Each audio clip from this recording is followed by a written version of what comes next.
What if the very things you see as your greatest flaws are actually the raw material for your strength? The habits you call weaknesses, overthinking, procrastination, anxiety, even self-doubt, might be the exact traits that give you an edge. When reframed, they stop being heavy chains and start becoming hidden weapons. Tonight, for 3 hours, we'll explore how to turn your struggles into unfair advantages, transforming the traits you once apologized for into the tools that make you unstoppable. And we begin with one of the most surprising gifts of all, the overthinking frame. You replay conversations long after they've ended, running each word choice through your mind as if hidden meanings are waiting to be uncovered. A friend's pause in the middle of a sentence becomes a mystery to solve. A simple look across the room turns into evidence for a dozen different interpretations. Where others shrug and move on, you continue turning it over, as though the truth is buried somewhere inside if only you could see it clearly enough. What was casual to them becomes a storm of possibilities for you. And once your mind catches on, the loop rarely lets go. But this constant analysis isn't only a source of tension. It's also where your hidden strength lives. While others act quickly and sometimes carelessly, you take the time to consider the full context. You notice tone, rhythm, hesitations, even silences. You hear not only what was said, but what wasn't. You sense the way someone's words align, or don't, with the way their body shifts, or their eyes move. These are details most people never catch. To them, the surface is enough. To you, the surface is only the beginning. Your overthinking is, in many ways, social intelligence running at full speed. You don't want the shallow story. You want the complete one. This need for depth can make life heavier, but it also equips you with insight that others miss entirely. Where quick decision makers jump ahead and hope for the best, you slow down and connect the dots. It means you often understand situations at a deeper level, even if the process feels exhausting.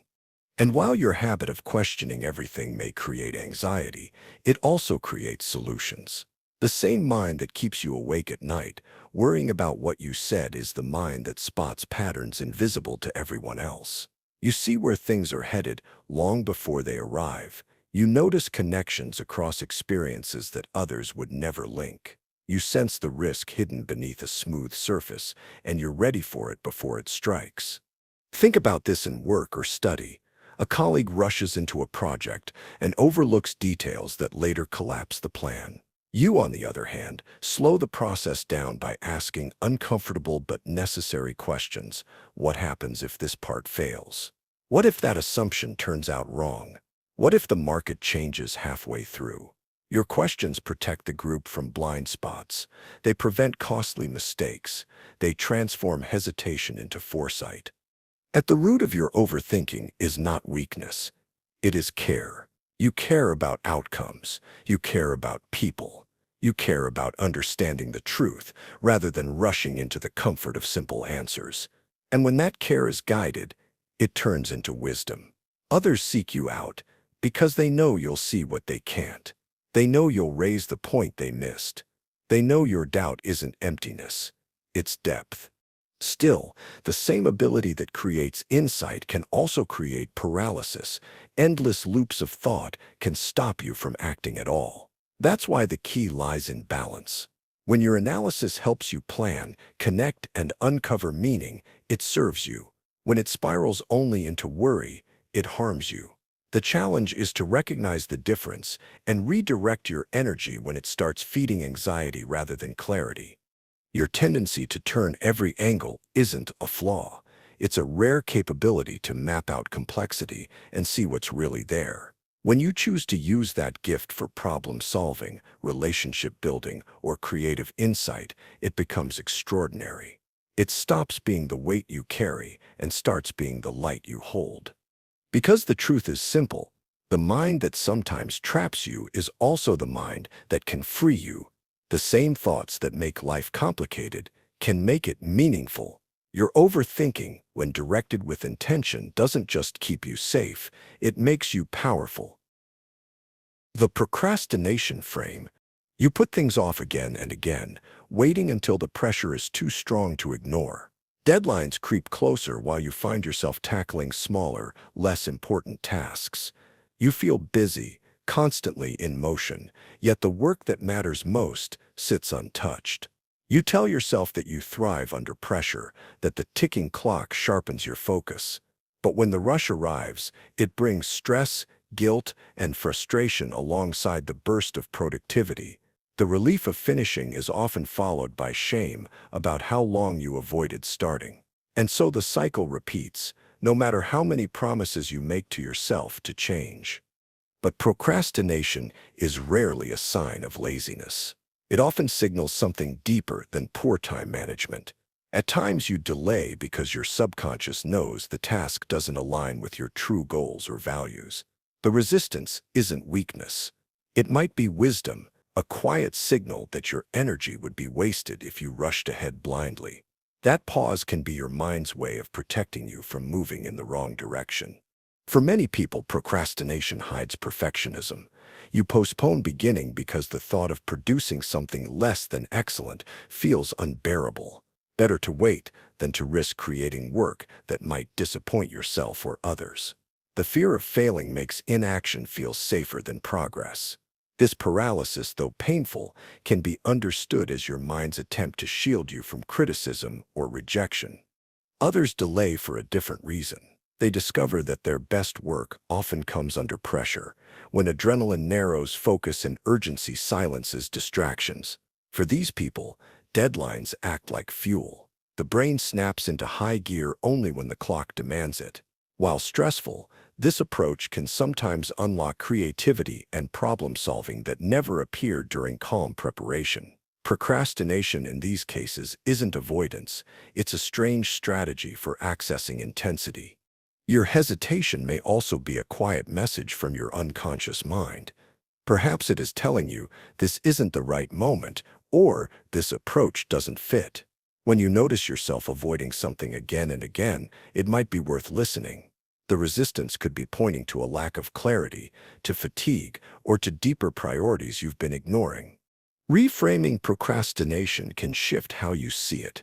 Instead of treating every delay as failure, consider it incubation time. Many creative breakthroughs happen during periods that look like avoidance. The conscious mind may step away, but beneath the surface, the problem is still alive. Ideas often appear suddenly after days of delay, as though your brain has been quietly rearranging pieces while you focused on something else. What looks like wasted time may actually be preparation. Of course, procrastination can also be a signal that discipline alone won't solve the problem. Forcing yourself forward without asking why you're resisting only repeats the cycle. Sometimes the real solution is clarity. Once you understand what's behind the delay, fear of judgment, lack of interest, absence of direction, you can address it directly. And when you do, procrastination transforms from a shameful habit into valuable information about your relationship to work, meaning, and purpose. Seen in this way, procrastination isn't evidence of a weak character. It's a mirror showing you what drives you, what scares you, and what matters to you. It's not always an enemy to fight, but a message to interpret. When you learn to listen carefully, procrastination can guide you toward alignment rather than pull you away from it. The anxiety frame. Your heart races before an important presentation. Your palms sweat during conversations that matter most. Your thoughts spiral into worst-case scenarios, so vivid they feel inevitable. In those moments, your body reacts as though danger is right in front of you, even when the threat exists only in your imagination. Anxiety feels like betrayal, your nervous system failing you at the very moment you need calm, focus, and confidence. But anxiety isn't sabotage. It isn't your enemy. It's an ancient survival system that evolved to keep you alive. Long before boardrooms, exams, and interviews, your ancestors relied on this same surge of nervous energy to survive in environments filled with predators, uncertainty, and danger. The quickened heartbeat, the sharpened alertness, the restless energy, all of it was designed to prepare the body for action. Those who felt this heightened awareness had an edge over those who stayed calm when they should have been cautious. What once helped humans face life or death struggles now often shows up in far less dangerous situations. A job interview, a public speech, a creative performance, your body treats them as if a tiger were lurking in the grass. The physiological reaction is the same. Adrenaline floods your system, muscles tense, and focus narrows. The difference is the modern setting. Where once you needed to fight or flee, today you need to think clearly, speak well, and remain composed. The system hasn't caught up with the change. When you reframe anxiety as energy preparing you for performance, instead of interference trying to ruin it, the entire experience begins to shift. That rush of nerves is your body saying, "Pay attention, this matters." Rather than resisting the feeling, you can learn to direct it. What feels like trembling weakness can become sharpened focus. What feels like chaos can become clarity. Athletes have understood this for decades. Before competitions, they don't try to eliminate nerves. They embrace them. They describe their pre-game jitters as excitement, as energy waiting to be used. By shifting how they interpret the signals, they transform anxiety into fuel.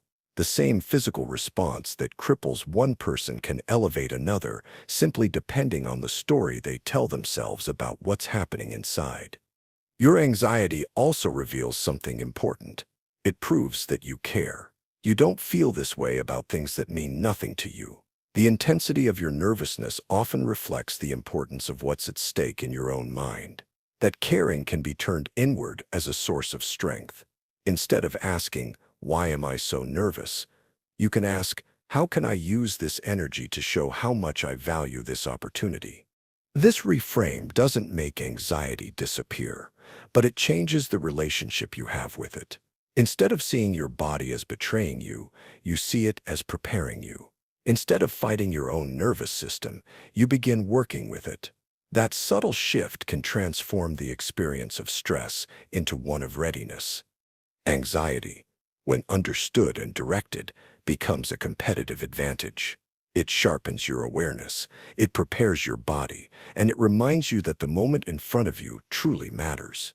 What once felt like weakness begins to look like hidden strength. When you channel the energy rather than collapse under it, you discover that your sensitivity isn't a liability at all. It's power waiting to be used. The comparison frame. She has more followers, more recognition, more visible success. He earns more money, travels to places you only dream of, and seems to have solved problems you're still wrestling with. Their lives appear polished, steady, and effortless from where you stand. Scrolling through their carefully crafted photos and stories, comparison sneaks in quietly and turns ordinary observation into a false competition. Suddenly, everyone else looks like they're winning while you feel like you're standing still. What makes this sting sharper is that you're not comparing like with like. You're putting your entire inner experience, your doubts, your struggles, your unfinished drafts, against their carefully edited highlight reel. You're measuring your rough, unpolished beginnings against their carefully filtered outcomes. You see their final performance without ever witnessing the endless rehearsals, false starts, and private frustrations that got them there. What feels like your messy middle chapter is set side by side with their polished ending, and it makes you believe you're behind when in reality, you're simply in a different place on the journey. Every person you look up to has a story you don't see. The artist who appears confident now once doubted every line they drew. The entrepreneur with the successful brand endured years of rejection, small failures, and late nights before anyone knew their name. The seemingly happy couple you admire had arguments, disappointments, and long conversations that never made it onto their feeds. Behind every picture-perfect image is a longer, more complicated process that's hidden away because it doesn't fit the story being presented. The overnight success you envy is rarely overnight. It's built on years of invisible effort, setbacks, and gradual growth. The speaker who commands attention today was once paralyzed with fear, stumbling over their words in small rooms. The traveler who inspires you with pictures of distant countries spent long stretches saving money, making sacrifices, and wrestling with doubt before stepping onto a plane. Their outcomes are real, but they're incomplete snapshots of a much larger, messier human process. Social media, public image, and reputation are curated lenses. They are designed to show the glow, not the grind. You're watching someone else's movie trailer while living through your own behind-the-scenes footage. Of course it looks uneven. It was never a fair comparison to begin with. But when you shift the frame, comparison can stop being poison and start being power. If you treat their success as evidence that your dream is possible, it stops being a measure of your inadequacy. Instead, it becomes a roadmap. Their wins become proof that your goals are achievable. Their progress becomes inspiration rather than threat. What looked like competition transforms into motivation. Study their journey instead of envying their destination. Ask how they learned the skills you want, how they grew from rejection, how they managed the messy middle phases that don't get posted online. Their experience can save you time, show you new paths, and remind you that every life worth building includes struggle. Their achievement doesn't reduce your chances. Success is not a limited resource. Their light doesn't dim yours. It expands what's possible. When someone else does well, it proves that the territory you want to explore is not only reachable, but worth the climb. They are not thieves stealing opportunity. They are trailblazers showing you a way forward. Comparison doesn't have to be a weight. It can be a signal pointing to what you desire most. And when you reframe it, it stops being about falling behind and starts being about rising into your own potential, step by step in your own time, with the knowledge that their victories simply widen the horizon of what's possible for you too. The failure frame. The startup collapsed after 18 exhausting months of hard work. The relationship unraveled, despite your best efforts to hold it together. The project you poured yourself into was rejected by every publisher or investor you approached. Each of these moments stings because they feel final, like verdicts carved into stone. Failure whispers that you're not good enough, that others have what you lack, that your dreams are too ambitious for your talent, and in those moments, it's easy to believe the whisper. But failure is rarely the end. More often, it's education disguised as disappointment. Each mistake, though painful, gives you lessons that no book or course could have provided. What you pay for with discouragement, time, or money is actually valuable insight into what doesn't work.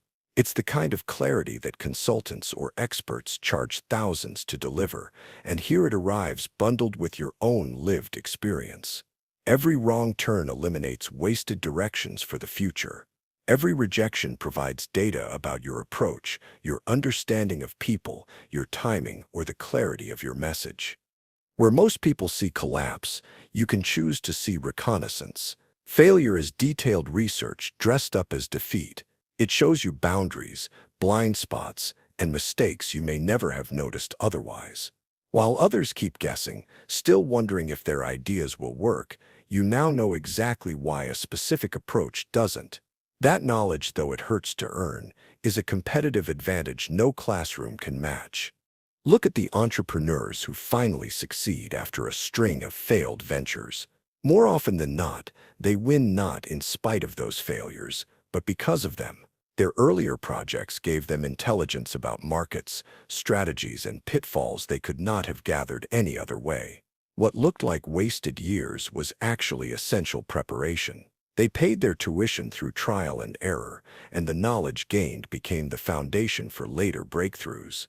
Failure accelerates, learning in ways success cannot. When something works, you tend to keep repeating the same pattern, assuming the future will be kind in the same way. But when something fails, you're forced to step back, question your assumptions, and find new approaches. Failure breaks the illusion of certainty and pushes you out of comfortable methods into unknown territory, the very place where innovation often begins. Every master you admire carries a long, unseen record of failures.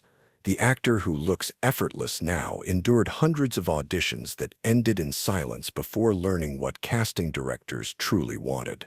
The writer whose words flow so naturally today had entire manuscripts returned unread until rejection carved out their authentic voice. The athlete who now lifts trophies once lost competitions so painful they wondered if continuing was worth it, yet those losses gave them resilience that later powered their victories. When you reframe failure as research, its meaning changes. It stops being a permanent mark against your ability and becomes a navigation tool pointing you toward what actually works. Each disappointment is less a judgment and more a map, crossing out one path and nudging you toward another. And slowly, failure transforms from a heavy weight into a guide. It shows you not who you are at your worst, but who you could become once you understand what every wrong step was trying to teach. The problem frame. Problems arrive uninvited. They interrupt carefully made plans, throw chaos into schedules, and bring stress exactly when calm is needed most. They delay progress at the worst possible moments and complicate situations that seemed simple only hours before. In those moments, it feels natural to wish problems would vanish, leaving you free to focus on what you think really matters. They appear like heavy blocks placed squarely in your path, obstacles between you and the achievement or satisfaction you were aiming for. Yet problems are not simply interruptions. They are signals, complex compasses pointing you toward opportunities you might otherwise miss. The biggest and most persistent problems are often the ones that carry the greatest potential for impact. Entire industries, from medicine to technology, have been built on solving problems others accepted as unavoidable facts of life. When someone finally refuses to accept the problem as permanent, change begins. Your own daily frustrations may be less random than they appear. The inefficiencies that waste your time, the little injustices that make you angry, the roadblocks that test your patience, these may be revealing where your contribution could matter most. The traffic system that makes you late might inspire better design. The software that constantly fails you might spark an idea for an improved tool. The unfairness you witness might awaken a desire to champion a cause bigger than yourself. Problems in this sense don't only slow you down, they point you toward the work you are uniquely positioned to do. History is filled with examples of people who turned their deepest frustrations into breakthroughs. Every major innovation started with a person who refused to see a problem as final. The airplane was born from impatience with the limits of ground travel. Vaccines came from outrage at the toll of disease. Even the simplest conveniences, from running water to digital communication, were once just daily problems that someone decided deserved better answers. Behind each was a person who asked a different question than everyone else. This shift in questioning is crucial. Instead of asking, "Why is this happening to me?" you can ask, "What is this trying to teach me?" Instead of saying, "How do I get away from this?" you can ask, "How might I solve this better than anyone else?" These new questions transform a burden into an opening. They turn problems from dead ends into doorways. Think about the problems that occupy your mind late at night, the inefficiencies that eat away at your patience, or the conflicts that seem to follow you everywhere.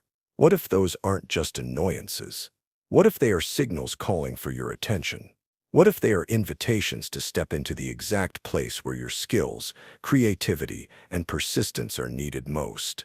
The issues that irritate you most deeply often don't bother others the same way. That difference matters. It means you see something they overlook. Your unique frustration could be the seed of your unique contribution. Where others shrug, you notice. Where others accept, you resist. That sensitivity is not weakness. It is vision. It points to how the world could work better, and perhaps how you can be the one to help make it so. When seen this way, problems stop being enemies to your success story. They become the raw material for growth, the starting point of value creation, and the very pathway through which your biggest contributions emerge. The rejection frame. The job application you worked hard on comes back with a polite but final decline. The business proposal you spent weeks refining is turned down without much explanation. The invitation you hoped for never arrives. Each of these moments lands with a sting, because rejection often feels like personal judgment. It makes you question your worth, your abilities, and whether you're really capable of achieving the future you imagine for yourself. Yet rejection isn't always the verdict it seems to be. More often, it functions as a redirection system, guiding you away from what doesn't fully fit and toward opportunities that align more closely with your path. The role you didn't get may have led you into a career that dulled your passion over time. The partnership that didn't take shape may have demanded you shrink or compromise parts of yourself that matter most. What looks like exclusion can often be protection in disguise. Every person who has reached genuine success has a trail of rejections behind them, rejections that, in time, turned out to be essential. Actors who were denied early roles avoided being typecast into narrow categories, leaving room for richer opportunities later. Entrepreneurs who were refused by investors kept their creative control and stayed loyal to their vision. Writers whose manuscripts were dismissed by publishers eventually developed sharper voices, voices that later defined them. The sting of no eventually became the soil where yes could grow stronger. Think of Steven Spielberg, rejected not once but twice from film school, yet he went on to become one of the most celebrated directors in history. Oprah Winfrey was told she wasn't fit for television because she was too emotionally invested, a trait that later became the very foundation of her global influence. Walt Disney was told he had no imagination and no good ideas, a statement laughably disproven by the empire he built. These weren't accidents. They were not miscalculations. They were signs that the paths they were first denied were never the ones meant to carry their greatest work. Rejection is not an insult to your worth. It is data. It provides clarity about alignment between your unique mix of talents, values, and goals, and the specific opportunities in front of you. A rejection says, "This door doesn't fit your key." But it doesn't mean there isn't a door waiting somewhere else that fits perfectly. Sometimes you need separation from the almost right to discover the exactly right. When you reframe rejection as protection and guidance rather than punishment, the meaning shifts. Instead of interpreting it as proof of inadequacy, you can see it as a message: not here, not this. Keep moving. This perspective keeps your confidence intact and your direction steady. It reminds you that rejection is rarely a dead end. It is a course correction, nudging you closer to where you're supposed to be. The Impostor Frame.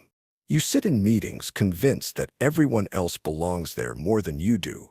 You glance around the table and wonder how you manage to slip past the gatekeepers, half expecting someone to call you out as a fraud. When praise comes, you brush it off as luck, timing, or other people's lowered expectations. Each achievement feels fragile, as though it will crumble the moment someone takes a closer look. Important responsibilities don't feel like recognition of your capability. They feel like accidents waiting to expose you. This is the essence of imposter syndrome, and while it feels like proof of inadequacy, it often signals something entirely different. It tends to show up when you are stretching into new roles, shouldering bigger challenges, and stepping into arenas you've never entered before. In other words, it appears most strongly not when you are failing, but when you are growing. These uncomfortable feelings are often the emotional growing pains of genuine development. Even the most accomplished people experience imposter thoughts. The recognized expert who continues to study realizes how vast the unknown still is. The seasoned leader making weighty decisions feels the pressure of uncertainty with every choice. The skilled professional stepping into new territory feels shaky because mastery in one domain doesn't instantly translate to mastery in another. The more meaningful the work, the heavier the responsibility, and the stronger the sense that you could fall short. Seen in this light, imposter syndrome is not necessarily evidence that you don't belong. It may be evidence that you care. It may reflect humility rather than inadequacy. People who never doubt themselves often suffer from the opposite problem, overconfidence that blinds them to their own weaknesses. Those who question whether they're ready tend to be more cautious, more aware, and more committed to growth. Self-doubt, when balanced, can be a form of integrity. It proves you take your responsibilities seriously. The solution to imposter feelings isn't perfection, because perfection doesn't exist. It isn't knowing everything in your field, because knowledge is endless. The real cure is acceptance, understanding that excellence doesn't demand omniscience. You don't need to know it all. You need to know enough to contribute meaningfully while remaining open and eager to learn what you don't yet understand. That combination, competence plus curiosity, is what actually sustains long-term success. Your imposter feelings can also be reframed as evidence of standards. You doubt yourself because you care about quality, because you want to live up to the trust others have placed in you. That caring, instead of being a weakness, can fuel persistence, resilience, and continuous improvement. Properly directed, it becomes drive rather than drag. It keeps you sharp, attentive, and willing to prepare harder than most. Consider, too, that imposter syndrome may be proof you are exactly where you should be on the edge of your comfort zone, moving into territory that challenges you. Comfort feels safe, but it rarely produces growth. Discomfort feels destabilizing, but it is often the best sign that you're developing new capabilities, strengthening your confidence, and earning real expertise through practice rather than theory.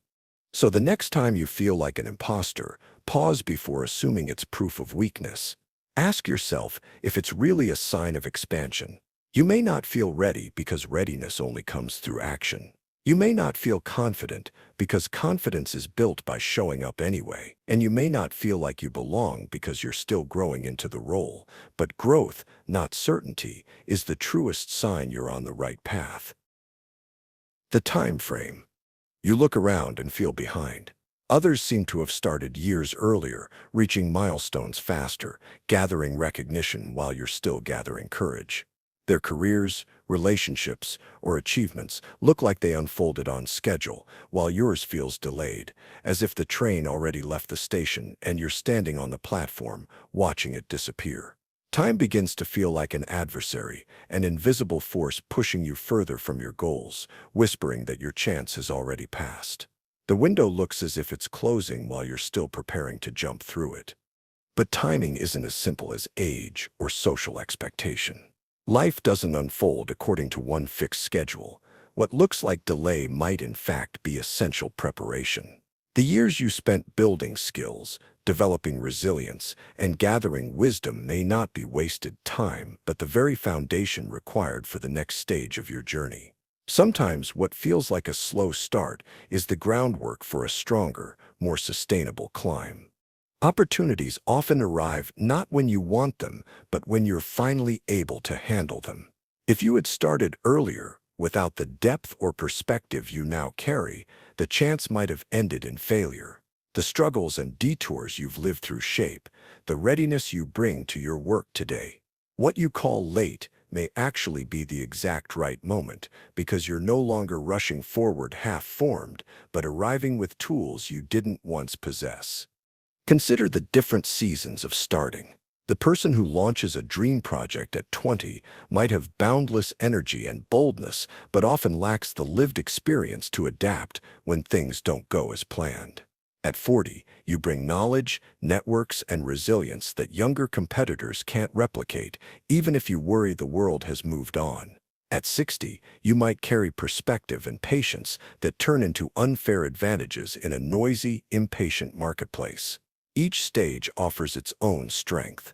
None is automatically better, each holds different advantages.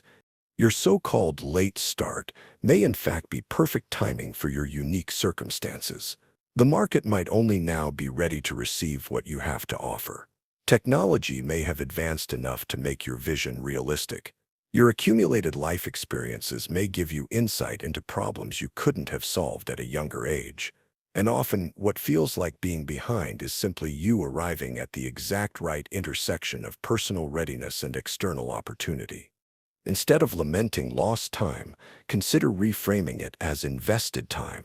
The challenges, missteps, and even the years that felt stagnant were part of your training. They gave you clarity about what matters, persistence to withstand pressure, and depth that can't be rushed. That is not wasted motion. It is preparation. Every step up to now has been teaching you, shaping you, and building the foundation that your next leap requires. Your time isn't slipping away. It has been accumulating. It's been gathering interest, compounding into wisdom and capability. What might look from the outside like a delay could, in the long run, prove to be the timing that makes everything possible. Sometimes the best timing looks like the worst timing until the results arrive and reveal that the wait was necessary. The truth is simple. You're not late. You're right on time for your own story. The competition frame. Others are already doing what you dream of doing, and from the outside it looks like they're doing it better. They have audiences, loyal clients, a strong reputation, and results that you haven't reached yet. Their track records stretch back years while you're only beginning. Their presence in the market feels solid, established, and unshakable. Against that backdrop, competition can feel like a wall closing in, evidence that too many players are ahead of you and not enough success remains to go around. But competition doesn't signal the end of opportunity. It signals the opposite. The fact that others are succeeding in your chosen area is proof that success there is possible. It shows that customers already exist, that markets are alive, that demand is real, and that your ambitions are not fantasies. What looks like a crowded space may actually be a validated one. The presence of competition confirms that your idea isn't impossible, it's achievable. When you shift perspective, every competitor becomes an unintentional teacher. They demonstrate what approaches resonate, what marketing messages land, and what strategies consistently produce results. They also reveal what doesn't work, what falls flat, and what mistakes to avoid. You don't need to copy them, you only need to understand the principles guiding their actions. Ask yourself, what do they know about their audience that you haven't discovered yet? What practices make them stand out? How can their path save you from unnecessary trial and error? Markets rarely reward isolation. They reward value. That's why multiple restaurants can thrive side by side on the same street, even serving similar food. It's why countless writers succeed in the same genre, each with loyal readers. It's why multiple coaches or consultants can build thriving practices within the same niche. The secret isn't being the only one.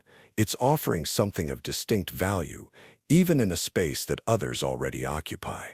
Success multiplies when you focus on your unique contribution rather than obsessing over scarcity. Competition is not your enemy stealing from a fixed pool of limited resources. It's proof of concept, a living demonstration that your field matters and that people are willing to invest in its solutions. In fact, their very presence expands awareness. Every time they succeed, they remind the market that this kind of service, product, or idea has value. Their momentum raises visibility not only for themselves, but for everyone operating in the same arena. Instead of shrinking in the face of competition, you can be encouraged by it. Their existence shows you that the road is real and already paved. You don't need to carve a brand new path through the wilderness. They've already shown that the destination exists. Your task is not to copy their exact route, but to travel in your own way, with your own voice, your own vision, and your own approach to creating value. Use competition as free research. Let it clarify what works while helping you refine what makes you different. Study their methods, but filter them through your own strengths and perspective. In doing so, competition transforms from threat into collaboration, from something that limits you into something that teaches you. Instead of seeing them as rivals, you begin to see them as an ongoing masterclass in your chosen field, one that continually sharpens your strategy while proving that your dreams are grounded in reality. The Perfectionism Frame. Nothing you create seems to meet the high standards you set for yourself. No matter how much effort you pour in, the work always feels incomplete, slightly off, never polished enough to share. Projects sit on your desk or in your computer folders, unfinished, waiting for that final touch that never comes. What begins with energy and excitement slowly turns into endless cycles of revision, each one producing less improvement while consuming more time and more energy. The result is not excellence but paralysis, brilliant beginnings frozen before they can ever grow. Perfectionism often wears the mask of excellence, but beneath the mask lies avoidance. It isn't truly about producing flawless work. It's about protecting yourself from judgment, criticism, or rejection. By endlessly polishing and delaying, you avoid the moment of exposure. You tell yourself it's not ready yet. But what you're really saying is, I'm not ready to risk the possibility that it won't be good enough. In this way, perfectionism looks like commitment to high standards, but functions more as fear disguised as discipline. The paradox is that perfectionism doesn't actually lead to higher quality output. In fact, it leads to less output. While perfectionists obsess over one piece endlessly, others create, share, receive feedback, and grow. Over time, the people willing to release imperfect work improve far faster than the perfectionist who never lets their work breathe. Excellence doesn't come from private polishing. It comes from practice, exposure, adjustment, and experience. Your perfectionist tendencies likely come from a good place, a desire to do justice to your talent, to produce something that genuinely reflects what you're capable of. That care for quality is valuable, but when it crosses into perfectionism, it backfires. Excellence requires iteration. It requires the courage to produce a rough draft, to let others see it, and to use their feedback as fuel for improvement. Real mastery grows not in secret, but in public. Perfectionists wait for the perfect moment to begin, the perfect plan to execute, the perfect conditions that will make failure impossible. But those conditions never arrive. The pursuit of perfection means endless waiting. Meanwhile, those focused on excellence move forward with what they have now. They release their best current effort, allow the world to respond, and build upon that foundation. Their progress is steady, visible, and cumulative, while the perfectionist remains stuck at the starting line. Perfectionism whispers, "Don't show this until it's flawless." Excellence answers, "Show this now, then make it better." One approach hides your work away until it dies in silence. The other creates momentum and builds skill over time. One fuels paralysis, the other fuels progress. Remember, your first draft is supposed to be messy. Your early attempts are supposed to need correction. This isn't evidence of failure. It's evidence of process. Across every discipline, writing, art, science, business, the path to mastery is paved with imperfect first steps. Growth comes not from hiding imperfection, but from engaging with it, learning from it, and refining it into something greater. Your high standards are not the problem. They are a sign that you have vision, that you can see what excellent work looks like. The problem is when those standards stop you from producing at all. Channel that same care into an iterative cycle. Create, release, refine, repeat. Instead of demanding perfection before the world sees your work, allow good enough to become the first stage of something extraordinary. Sometimes good enough is not the enemy of greatness. It's the doorway to it. The quiet frame. You don't often speak first in group conversations. While others rush to fill every pause with commentary, you sit comfortably in the silence, observing and taking everything in. To you, stillness feels natural, even calming, but to others, your quietness can sometimes be mistaken for absence. What they don't realize is that while they are voicing every passing thought, you are processing, reflecting, and forming a deeper understanding of what is being said. Your quietness isn't emptiness, it's presence expressed in a different way. Quiet people often create their impact, not through the volume of their voices, but through the depth of their presence. Your silence provides psychological space where others can unfold fully without fear of being cut off or overshadowed. You let conversations breathe. And because you speak sparingly, your words often carry more weight. When you choose to contribute, people lean in, knowing that your input has been considered, filtered, and delivered with intention.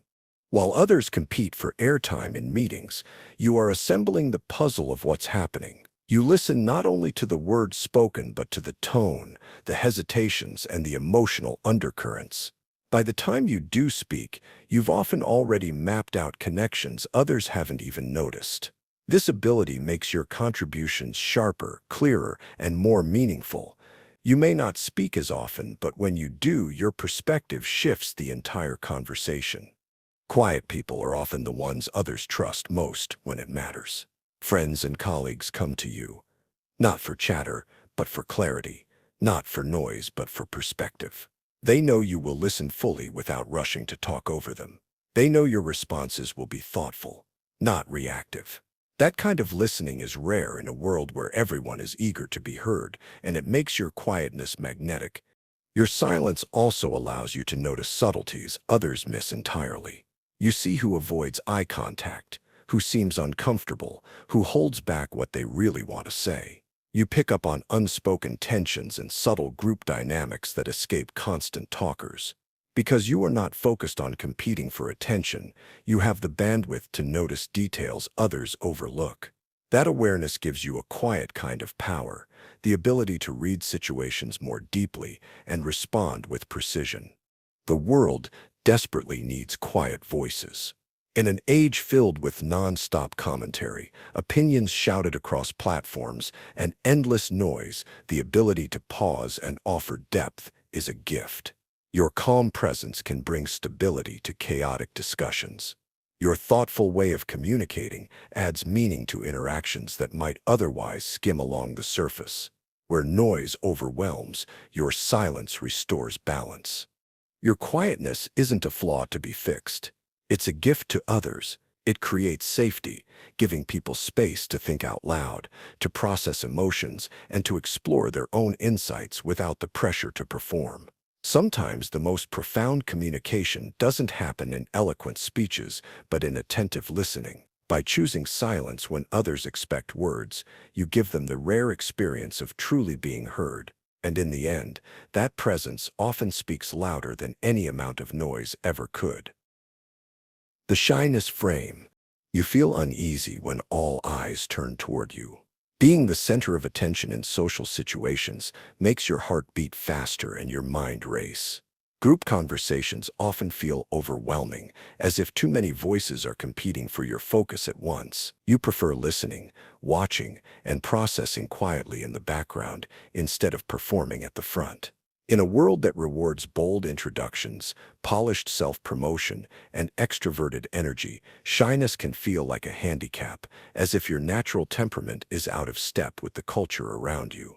But shyness often carries gifts hidden beneath the surface. Alongside your discomfort comes a natural ability to listen with full attention, a skill that makes others feel truly seen and understood.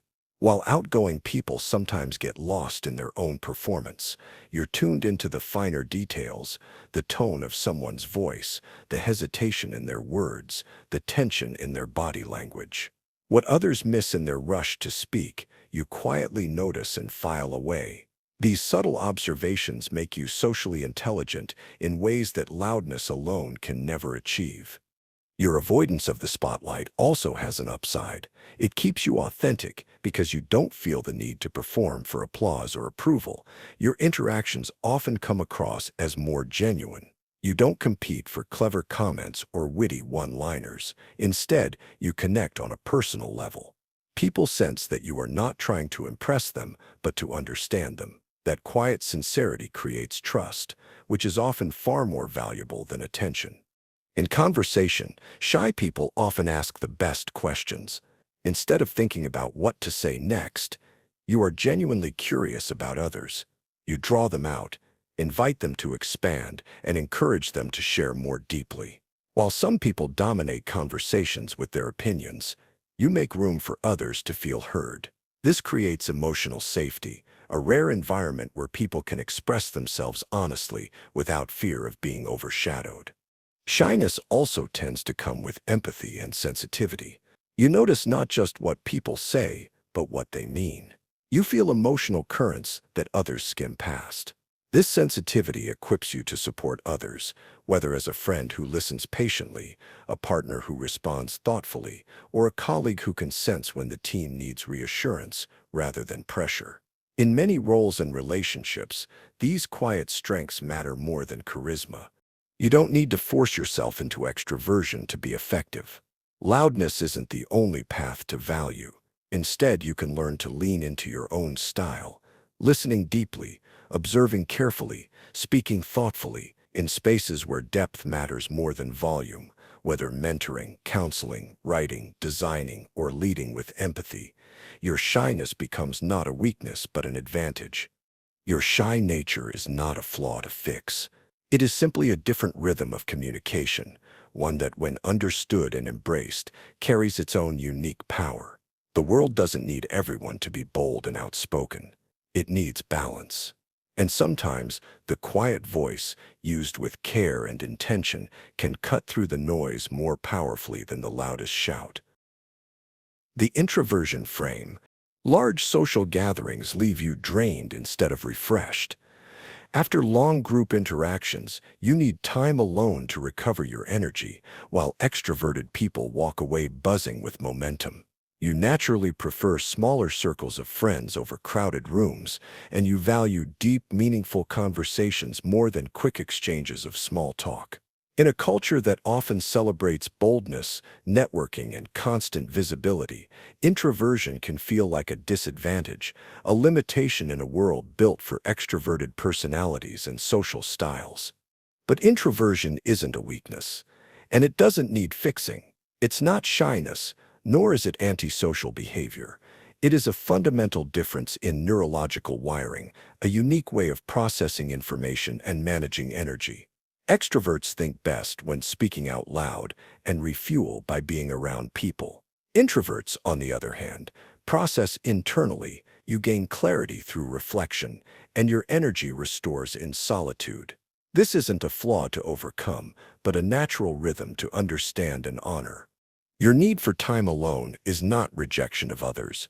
It's essential maintenance. Solitude gives your mind the quiet space to organize experiences, draw connections, and extract meaning. That alone time allows you to return to the world with renewed focus, sharper insights, and greater capacity to engage meaningfully. Far from being avoidance, solitude is preparation. It's the reset button that keeps you balanced and effective. Introverts often excel in areas where depth matters more than speed or noise. You bring strength to roles that demand careful thought, focused attention, sustained concentration, and deep listening. You are comfortable working through complex ideas that might overwhelm more externally driven personalities. In groups, you may speak less often, but when you do, your contributions carry weight because they are measured and considered. In relationships, you tend to form fewer bonds, but those connections run deeper, lasting longer, and often carrying more substance. Your introverted nature also gives you advantages extroverts can struggle to match. Comfort with solitude means you know yourself better and can think independently without being swayed by group pressures. Preferring depth over breadth helps you develop real expertise in chosen fields. Your natural attentiveness makes others feel valued, since you listen more closely than most people speak. These strengths are not substitutes for extroversion, they are assets in their own right. The challenge for introverts is not to transform into extroverts, but to master their own rhythms. You don't need to force yourself into loudness or constant activity to be valuable. What you need is skillful energy management, knowing when to withdraw to recharge, and when to engage intentionally for maximum effect. You thrive when you lean into your natural style while still developing the flexibility to navigate situations where visibility is necessary.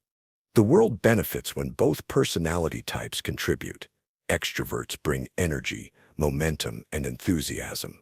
Introverts bring reflection, depth, and careful observation. Together, they balance each other.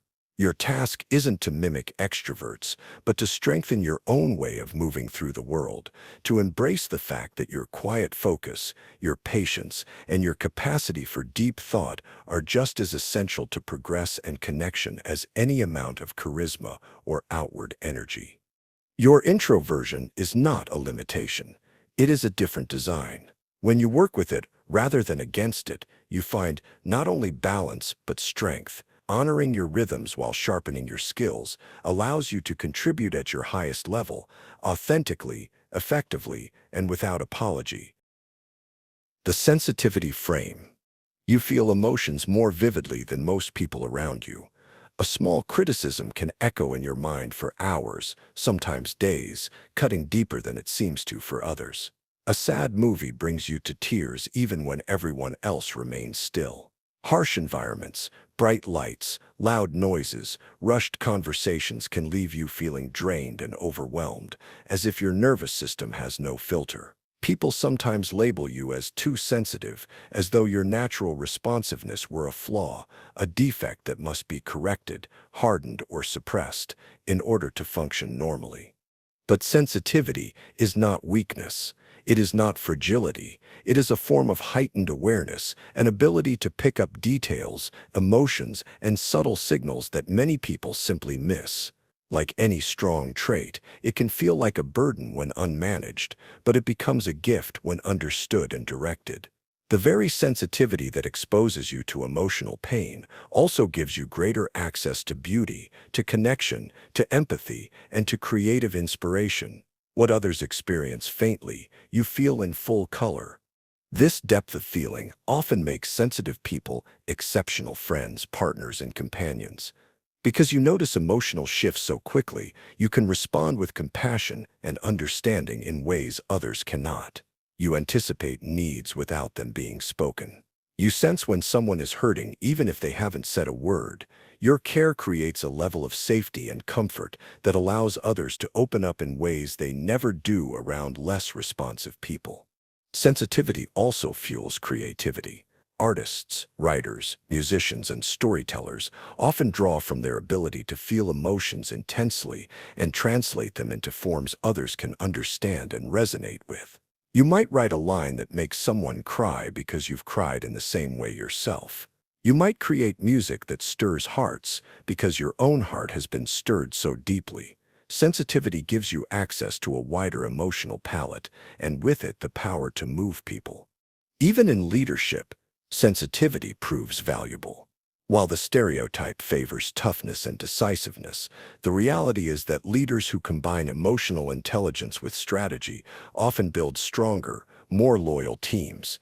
Your ability to recognize morale shifts, sense hidden tensions, and respond to unspoken concerns allows you to lead with humanity as well as logic.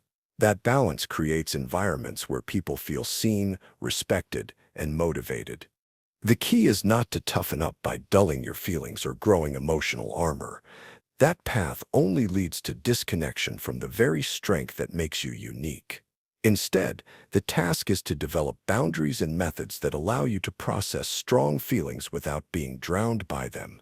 This might mean taking breaks when environments feel overwhelming, limiting exposure to toxic influences, or creating creative outlets for your emotions.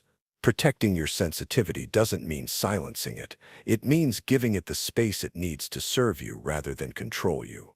Your sensitivity is not an inconvenience. It is a gift in a world that often glorifies hardness, speed, and efficiency. Where others see numbers, you see people. Where others analyze, you empathize. Where others build walls, you build bridges. The tenderness you bring has the power to heal, inspire, and connect. When you learn to view your sensitivity as an asset rather than a liability, you stop apologizing for it and start using it. The world doesn't just tolerate sensitive people, it desperately needs them. Your ability to listen, to feel, and to connect on a profound level is what allows authentic relationships to form and meaningful experiences to emerge. Sensitivity, when embraced, is not a curse, but a rare and powerful strength. The emotional frame. You cry during movies. While those around you remain composed, you feel anger rise when you witness injustice, even when others shrug it off. You experience joy in full color and sadness in heavy waves. To you, emotions arrive vividly, fully, without apology. Yet people often suggest that you should tone it down, be more rational, less reactive, more professional. They imply that your emotions are obstacles, standing in the way of clear thinking, composure, and effectiveness. And for a time, you may even believe them. But emotions are not flaws to erase. They are signals, powerful sources of information that logic alone can't provide. They tell you what matters most, what excites you, what drains you, what threatens your well-being. They highlight what in your relationships needs attention, what in your environment feels unsafe, and what in your work feels deeply fulfilling. People who suppress emotions don't eliminate them. They only bury valuable data, ignoring insights that could guide them toward better decisions and more authentic lives. Often, your emotional responses reveal truths that analysis overlooks. You may feel uneasy around someone long before you can logically explain why, only to later learn that your instincts about their intentions were correct. You may feel pulled toward an opportunity that doesn't make immediate rational sense and discover that it leads to fulfillment or unexpected growth. Emotions are not irrational. They are another form of intelligence, one that processes patterns and signals in ways reason cannot always track in real time. In fact, emotionally attuned people often make stronger decision makers once they learn how to integrate feeling with thinking. Logic outlines what is theoretically possible. Emotions highlight what is personally meaningful. Without logic, you risk decisions that are unsustainable. Without emotion, you risk choices that feel empty. When the two work together, you create outcomes that are both practically wise and deeply satisfying. Your emotions, far from being barriers to success, are tools. They help you read situations accurately, sense what others need, and connect to people at a level beyond surface interaction. Emotional intelligence, the ability to understand, regulate, and apply emotions, often outweighs raw intellectual intelligence when it comes to leadership, collaboration, and relationship building. A leader who can sense tension in a room or recognize when encouragement is needed will always be more effective than one who operates solely on logic and numbers. The goal, then, isn't to feel less or to suppress what arises naturally. It's to listen to those feelings, interpret what they are trying to tell you, and combine that insight with rational analysis. That balance leads to decisions that serve both your practical needs and your emotional well-being. It creates relationships that are not only functional but meaningful. It allows you to live in alignment with both mind and heart instead of sacrificing one for the other. Your emotional nature is not a weakness. It is a strength that allows you to connect with others authentically, to create work that resonates, and to make choices that nourish more than just ambition. In a world that often overvalues logic at the expense of emotional wisdom, your ability to embrace and integrate both gives you an advantage. You are not too emotional, you are fully human, and when you harness both reason and feeling, you are also profoundly effective. The indecisive frame. You often find yourself standing at a crossroads, seeing multiple sides of an issue, while others rush past with quick decisions. Where they act swiftly, you pause, analyze, and weigh. You imagine outcomes from every angle, considering the best and worst possibilities, running through scenarios in your mind. While this careful process gives you insight, it can also leave you stuck, revisiting the same questions over and over while opportunities quietly slip away. You're left frustrated, aware of the complexity, but unsure of how to finally move forward. Yet what looks like hesitation is often not weakness at all. It's a reflection of wisdom about complexity. You understand what quick deciders sometimes ignore, that every choice has trade-offs, and saying yes to one path means closing the door to others. You recognize that simple answers rarely capture the whole truth of a complicated problem. Your indecision often arises from respect for the weight of choice rather than fear of it. People who make decisions quickly may look confident, but their speed often hides risk. When they act without examining consequences, they are more likely to face costly mistakes later. The project launched too soon, the job accepted without reflection, the partnership entered impulsively, all can create problems that are harder to undo than they were to avoid. Your slower approach, though sometimes frustrating, helps you dodge traps that others walk into without hesitation. Your careful consideration shields you from unnecessary setbacks and gives you a more stable foundation for the commitments you do make. The real skill lies in knowing when to apply deep analysis and when to let go. Not every decision deserves the same level of scrutiny. Some choices are small and reversible, more like experiments than commitments.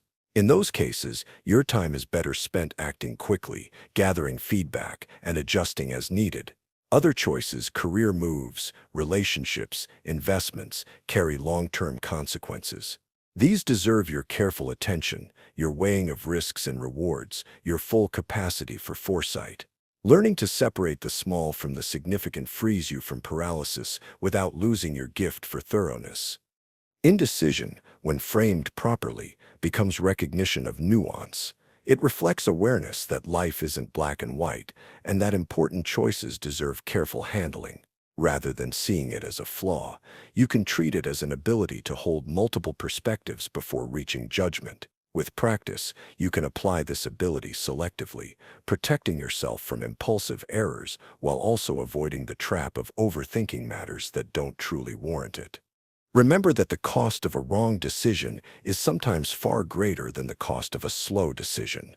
Taking more time may delay progress, but it also prevents painful mistakes that could take years to recover from.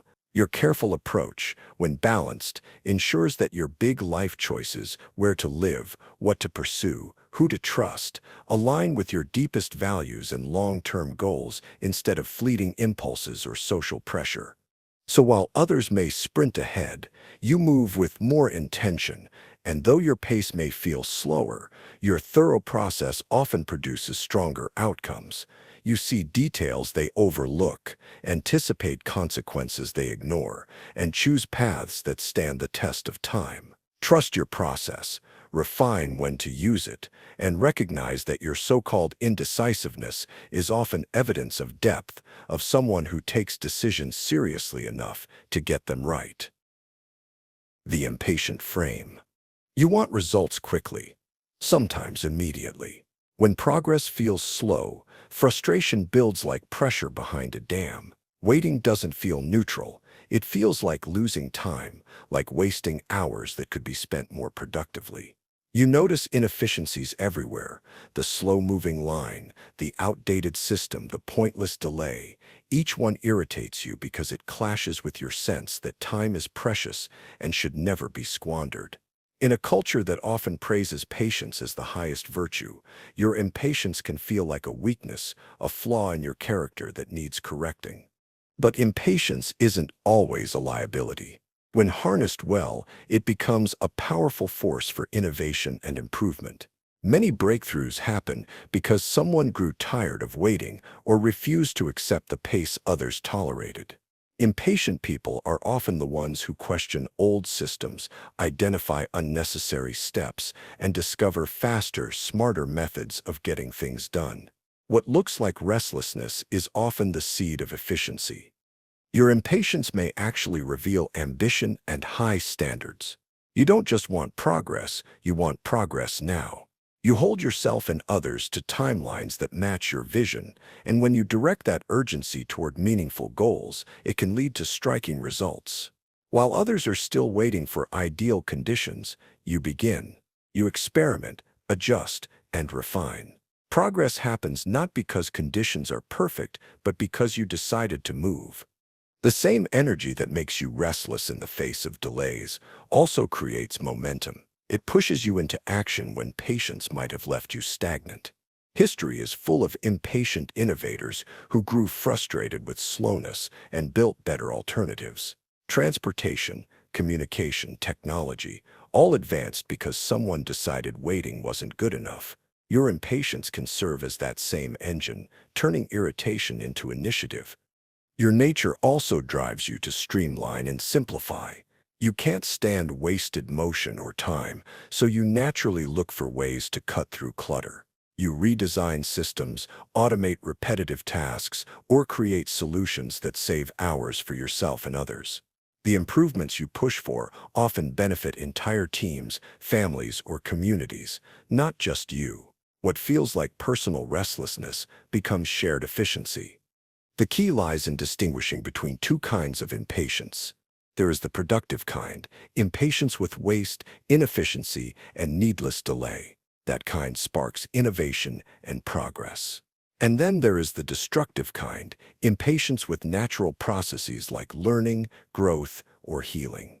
Some things simply require time, no matter how urgent your spirit feels. Rushing them creates fragile foundations, sloppy work, or shortcuts that collapse later. Knowing the difference allows you to channel your energy wisely.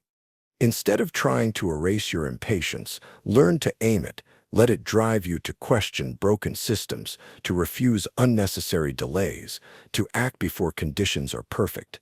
At the same time, recognize where patience is not weakness, but wisdom, where time itself is part of the process. When you strike that balance, your urgency becomes an advantage rather than a burden. Impatience, when guided, is not a flaw but a fuel. It keeps you moving forward, cutting away inefficiency, and demanding better from yourself and your world. When paired with discernment, it doesn't sabotage progress, it accelerates it. The doubt frame. You often find yourself questioning your abilities, even when others express confidence in you. When new opportunities arise, instead of excitement, you feel the weight of uncertainty. Am I really qualified? Can I actually handle this? Even after making a decision, the second guessing begins. You replay scenarios in your head, wondering if another choice would have produced better results. Doubt whispers constantly in the background, an inner voice pointing out weaknesses, reminding you of past mistakes, and quietly insisting that you might not be enough. Yet doubt isn't always what it seems. While it can feel like insecurity, it often hides a deeper kind of wisdom. Doubt pushes you to keep learning instead of assuming you already know enough. It urges you to grow rather than coast on what you've achieved. It keeps you from falling into the trap of overconfidence that blinds people to their limitations. Doubt, when seen in this way, is less an enemy and more a cautious friend urging you to prepare more carefully, ask sharper questions, and approach challenges with respect. People who never doubt themselves may look confident, but they can also be dangerously unaware. Overconfidence blinds them to blind spots. They take risks without preparation, overlook details, and stumble into mistakes they never anticipated. Self-doubt, on the other hand, forces you to pause and assess, what do I know? What do I need to learn? What skills must I strengthen? This awareness makes your growth more intentional and your progress more sustainable. Of course, doubt has two faces. When it paralyzes you, it becomes destructive. It convinces you that you should wait until you're fully ready, something that rarely happens.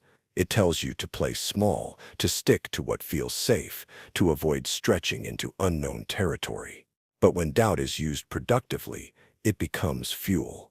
It motivates you to prepare thoroughly, to practice harder, to refine your knowledge and skills so that when you act with confidence rooted in substance rather than bravado. In many cases, your self-doubt is not a sign of weakness, but of high standards. You're unwilling to settle for mediocrity. You want your work to reflect genuine effort and real ability. You want your contributions to matter. That desire to meet high standards naturally brings pressure, and pressure creates doubt. But instead of treating it as a signal to stop, you can treat it as a signpost pointing toward areas for growth. The challenge is to channel doubt into curiosity rather than fear. Instead of assuming, I can't do this, you can ask, what do I need to learn to do this well? Instead of avoiding the challenge, you can use your doubt as motivation to strengthen your preparation. In this way, self-doubt becomes not a barrier to success, but a driver of excellence. Properly understood, your doubt is not evidence of inadequacy. It is evidence of your desire to grow. It means you take your responsibilities seriously enough to want to get them right. It means you care enough to question yourself and improve. When directed with purpose, doubt becomes one of your greatest assets, a force that continually pushes you toward competence, mastery, and authentic confidence. The Pessimist Frame. You naturally assume that problems will appear, that disappointments will happen, and that setbacks are part of the process. When others speak with excitement about what's to come, you find yourself quietly asking what could go wrong. You question optimistic predictions and cheerful assumptions, not because you enjoy being negative, but because you know life rarely unfolds without complications. While others lean toward possibilities, you prepare for difficulties. This habit makes people sometimes call you a pessimist or accuse you of being negative, when in reality you consider yourself prepared, anchored in reality rather than floating on hope. But pessimism, when balanced and channeled, can be more than skepticism. It can be a strategy. While blind optimism pushes people to leap without looking, your cautious perspective helps you anticipate obstacles before they arrive. Pessimists often make excellent planners, strategists, and leaders because they think through what might fail and prepare accordingly. The backup plans you create, the ones optimists tend to dismiss, become invaluable when circumstances shift. What others see as unnecessary caution often turns into the very reason you succeed when things don't go as planned. Your tendency to expect setbacks also protects you emotionally. Optimists often experience crushing disappointment when reality doesn't match their hopeful visions. You, however, are rarely blindsided. Because you've already considered what could go wrong, you're better prepared mentally and practically to face it. Instead of devastation, you experience confirmation and often relief when reality turns out better than you expected. Your conservative outlook turns small wins into pleasant surprises rather than disappointments. It's important to recognize that pessimism alone isn't enough. If you let it stop you from acting, it becomes self-sabotage. The strength lies in combining realistic expectations with persistent effort. Expect obstacles, but believe in your ability to handle them. Anticipate challenges, but don't let them prevent you from moving forward. When pessimism fuels preparation and optimism fuels persistence, the combination is powerful. Pessimists who keep taking action often outperform optimists who rely only on confidence. The optimist assumes things will work out and may not prepare thoroughly, leading to bigger failures when they don't. The pessimist, on the other hand, walks in already equipped for setbacks and adapts more smoothly. Your mindset doesn't stop difficulties from happening, but it ensures they don't stop you. Think about how your nature shows up in daily life. You save money for emergencies because you anticipate financial surprises. You rehearse presentations more carefully because you imagine what could go wrong. You check details others overlook because you expect errors might occur. While others may dismiss this as worry, in practice it makes you more prepared, less fragile, and often more successful in the long run. Your pessimism is not weakness. It is risk management disguised as personality. It doesn't make you incapable of joy or success. It makes you resilient. When you learn to use your outlook for thorough preparation while holding on to enough optimism to keep moving forward, you strike the balance that leads to durable achievement. Pessimism becomes wisdom when it motivates readiness rather than avoidance. It allows you to expect the best while also preparing for less ideal outcomes.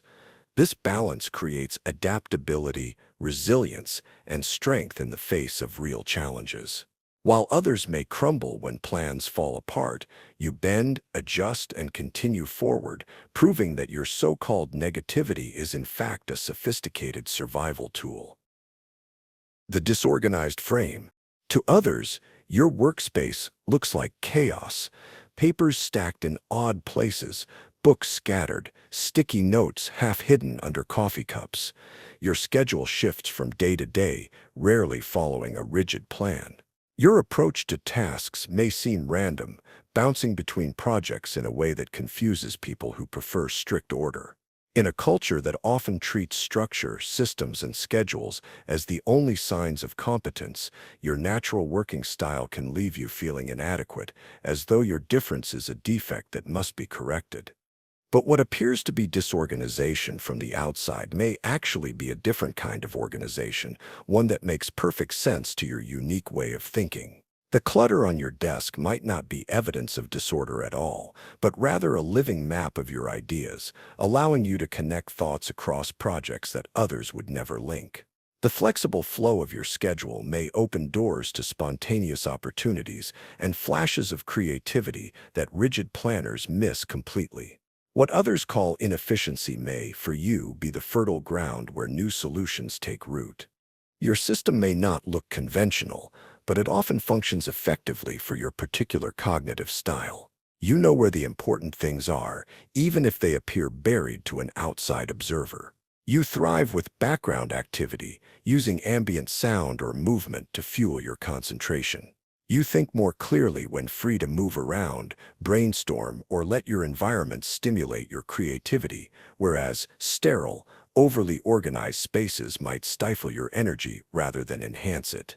History is filled with examples of brilliant minds who worked in apparent disorder. Many artists, inventors, and scientists thrived in spaces that looked chaotic to outsiders but matched their inner processes perfectly. Their desks, labs, or studios weren't failures of organization but reflections of how their minds operated, making unexpected connections, holding multiple ideas in play, and generating insights that couldn't have emerged from tidy, rigid systems. Your own disorganization might reflect this same kind of divergent thinking. The challenge, then, is not to force yourself into systems that fundamentally conflict with how your brain works. Trying to cram yourself into organizational methods designed for someone else's mind only wastes energy and deepens frustration. The more effective path is to study your authentic working style and optimize it. Maybe you need visual reminders and visible piles rather than hidden filing cabinets. Maybe you thrive by working in bursts of focus rather than slow, steady effort. Maybe you concentrate best with background music or ambient chatter rather than silence. Your task is not to erase these tendencies, but to design around them. Success doesn't demand one universal model of order. Not everyone needs color-coded planners, alphabetized folders, or hour-by-hour calendars to be effective. Productivity is about creating systems that fit the person, not forcing the person to fit the system. Your so-called disorganization might actually be an unconventional order that supports creativity, adaptability, and innovation. Seen in this way, your cluttered desk, shifting schedule, or nonlinear methods are not failures. They're signals of a different intelligence at work. You're managing complexity in your own style, juggling projects and insights in ways that others may not understand, but that still move you forward. By trusting your process and refining it instead of replacing it, you allow your unique style to flourish into genuine productivity and creative success. The scattered frame. Your attention stretches across many directions at once. Instead of committing to a single specialty, you explore multiple areas with genuine curiosity. You start project after project, often juggling several at the same time, and while you complete many of them, the process rarely follows a neat, linear path. You absorb knowledge from diverse subjects: science, art, technology, psychology, history, anything that sparks your interest. To some, this looks unfocused. They point out that specialists earn recognition by narrowing their attention, while you appear spread across too many things at once. Yet beneath the surface, what feels scattered may hold greater coherence than it seems. Your diverse interests give you a kind of vision that specialists often lack. Because you are not confined to a single silo, you notice connections across disciplines. You see how ideas in one field can illuminate problems in another. Your curiosity stretches bridges between subjects that appear unrelated to others, where experts may become trapped in the boundaries of their own discipline. Your wide-ranging perspective allows you to combine insights in ways that create fresh solutions and innovative thinking. History is filled with breakthroughs born from this scattered style. Leonardo da Vinci sketched flying machines because he studied birds as well as mechanics. Steve Jobs combined technology with design, philosophy, and calligraphy to create products that reshaped entire industries. Innovators throughout time have often drawn on multiple fields, weaving ideas together into something new. What some dismissed as distraction was actually preparation for originality. Your broad attention may be doing the same, laying groundwork for contributions that require synthesis across domains. The challenge is to uncover the deeper patterns within your scattered curiosity. On the surface, your interests may appear random, one day studying science, another day art, another psychology, but often threads connect them. Maybe you're consistently drawn to problem solving, or perhaps human behavior fascinates you across different contexts. Maybe creativity itself is the unifying theme, showing up in every pursuit. Recognizing these patterns transforms your scattered energy into a constellation with structure and meaning. Your broad curiosity is not evidence of weakness. It's not inability to focus, it's intellectual flexibility. It shows a love of learning that refuses to be confined. And when directed wisely, this flexibility becomes a strength. You carry a toolbox of knowledge from multiple arenas, ready to apply at the moment a complex challenge calls for it. Problems that stump specialists often require exactly the kind of cross-pollination your scattered learning provides. The task is not to force yourself into narrow focus if it feels unnatural. Doing so may silence the very trait that makes you valuable. Instead, the task is to channel your variety toward meaningful opportunities. Ask yourself, how can these different streams of knowledge meet? Where can I apply my broad understanding to specific problems? Your wide perspective may give you an advantage in solving issues that demand unconventional approaches. Your scattered nature is, in truth, a Renaissance mind at work. It thrives on variety, connection, and synthesis. When you honor this tendency and learn to apply it with intention, your seemingly disjointed interests reveal themselves as fuel for innovation. You become the one who sees patterns others miss, who bridges gaps between worlds, who transforms apparent distraction into creative strength. The Underachiever Frame. You've often heard that you're capable of more. Teachers have hinted at untapped potential. Parents and mentors have spoken about opportunities you're letting slip by. They see flashes of ability, intelligence, or creativity that seem greater than the results you produce. From their perspective, you coast through responsibilities rather than striving for excellence. You do enough to pass, enough to perform, enough to stay afloat, while others push relentlessly toward recognition, promotion, or achievement. To them, it looks like underachievement. But what if that judgment doesn't tell the whole story? What if you're not actually underachieving relative to what matters to you? Perhaps you're achieving exactly what you've chosen, based not on external standards, but on your authentic values and priorities. Maybe you've decided consciously or unconsciously that balance matters more than ambition, that contentment is preferable to constant competition, that relationships and freedom outweigh the pursuit of recognition. What others label as laziness may, in truth, be a deliberate rejection of goals that don't align with your genuine desires. Your seemingly relaxed approach to conventional success may reflect deeper wisdom. You've watched the high achievers, the ones chasing titles, recognition, or wealth. You've noticed the cost, stress, burnout, lack of balance, sacrifices in relationships or well-being. And you may have concluded that their version of success isn't worth the price. Your choice to step off the treadmill isn't necessarily failure. It might be clarity about what actually creates sustainable fulfillment. The important question isn't whether you're meeting external benchmarks or living up to someone else's definition of potential.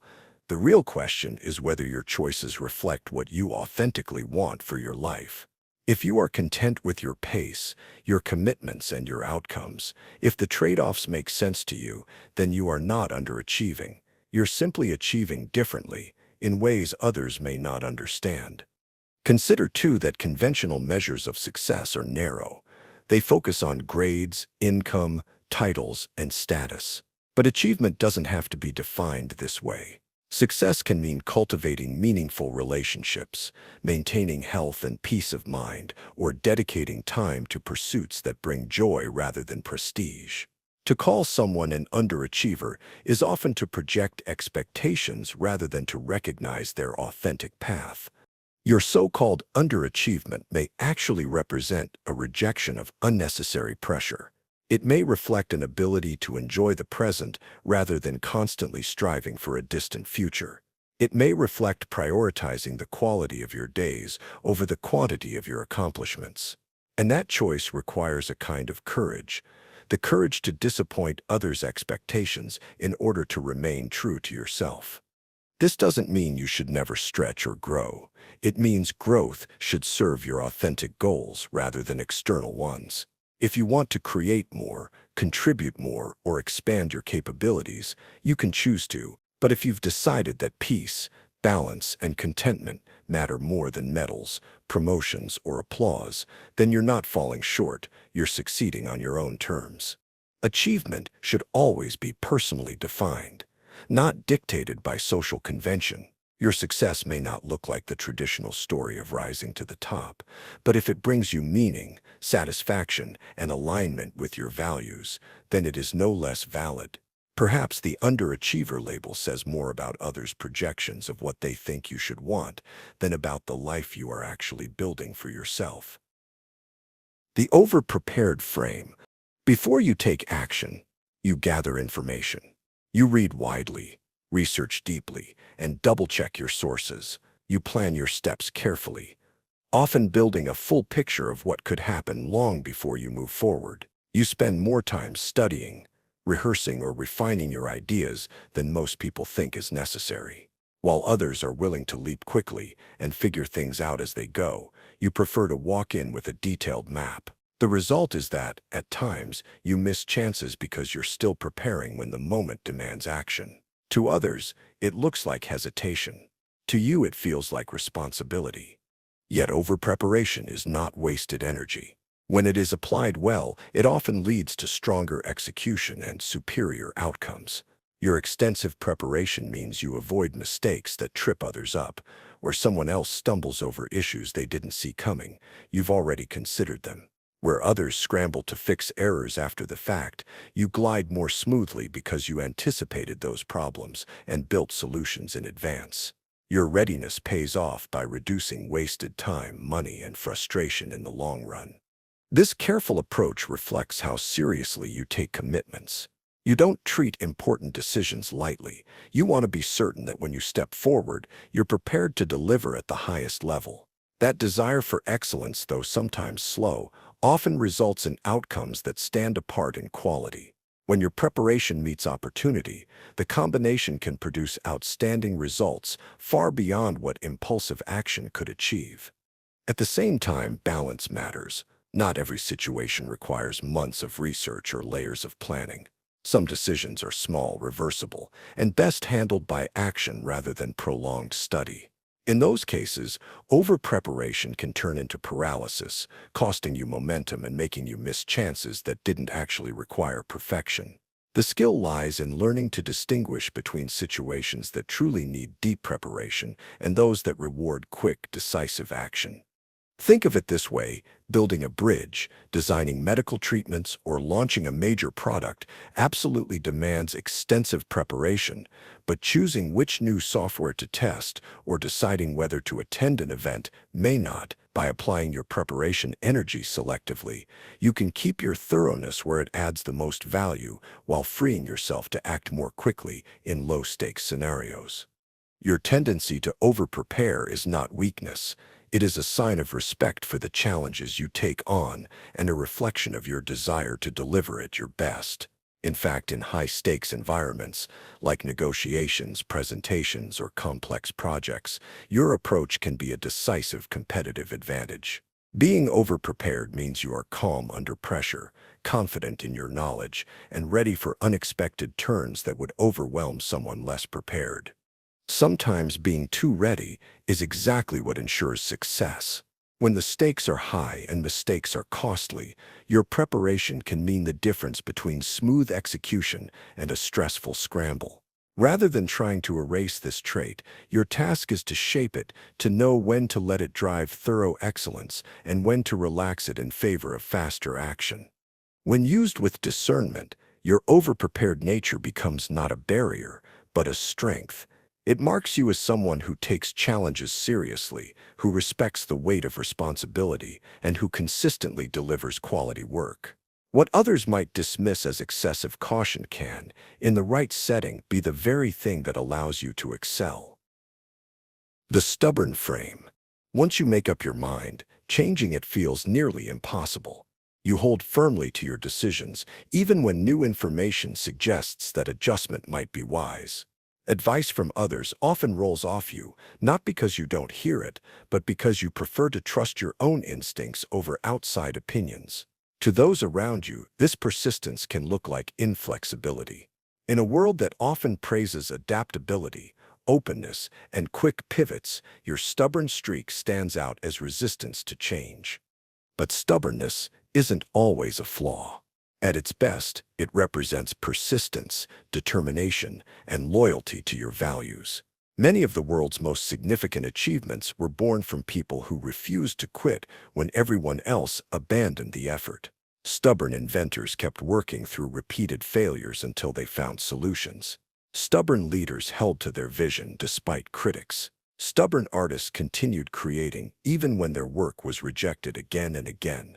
What others dismissed as rigidity was actually the staying power that carried them to breakthroughs. Your stubbornness may be exactly what your biggest goals require. Ambitious projects often demand long stretches of effort with little immediate reward. In those times, persistence matters more than flexibility.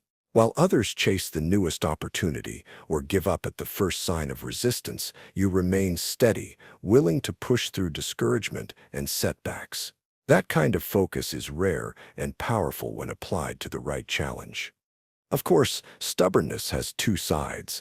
There is the productive kind, where you remain unwavering about your core values, your long-term goals, and the vision you believe in. This form of stubbornness gives you direction and protects you from being easily swayed by temporary setbacks or passing trends. But there is also destructive stubbornness when you cling to strategies or methods that clearly aren't working. In those moments, your strength becomes a barrier, preventing you from adapting and discovering better approaches. The key is to separate destination from route. Be stubborn about where you're going, but flexible about how you get there. Commit fully to your ultimate goals while leaving space to adjust tactics along the way. That balance allows you to hold on to your determination without letting it trap you in ineffective patterns. Your persistence keeps you moving forward, but adaptability ensures that your movement is productive. Your refusal to give up is not weakness, it's strength. In fact, it's an advantage in a world where many people stop when things get hard. You keep going when others turn back. You keep pushing when others drift away, properly directed. Your stubborn nature gives you the endurance to finish what you start, the resilience to weather obstacles, and the ability to outlast competition that relies more on enthusiasm than commitment. Consider that your stubborn streak might be the very trait that enables you to reach goals others only dream of.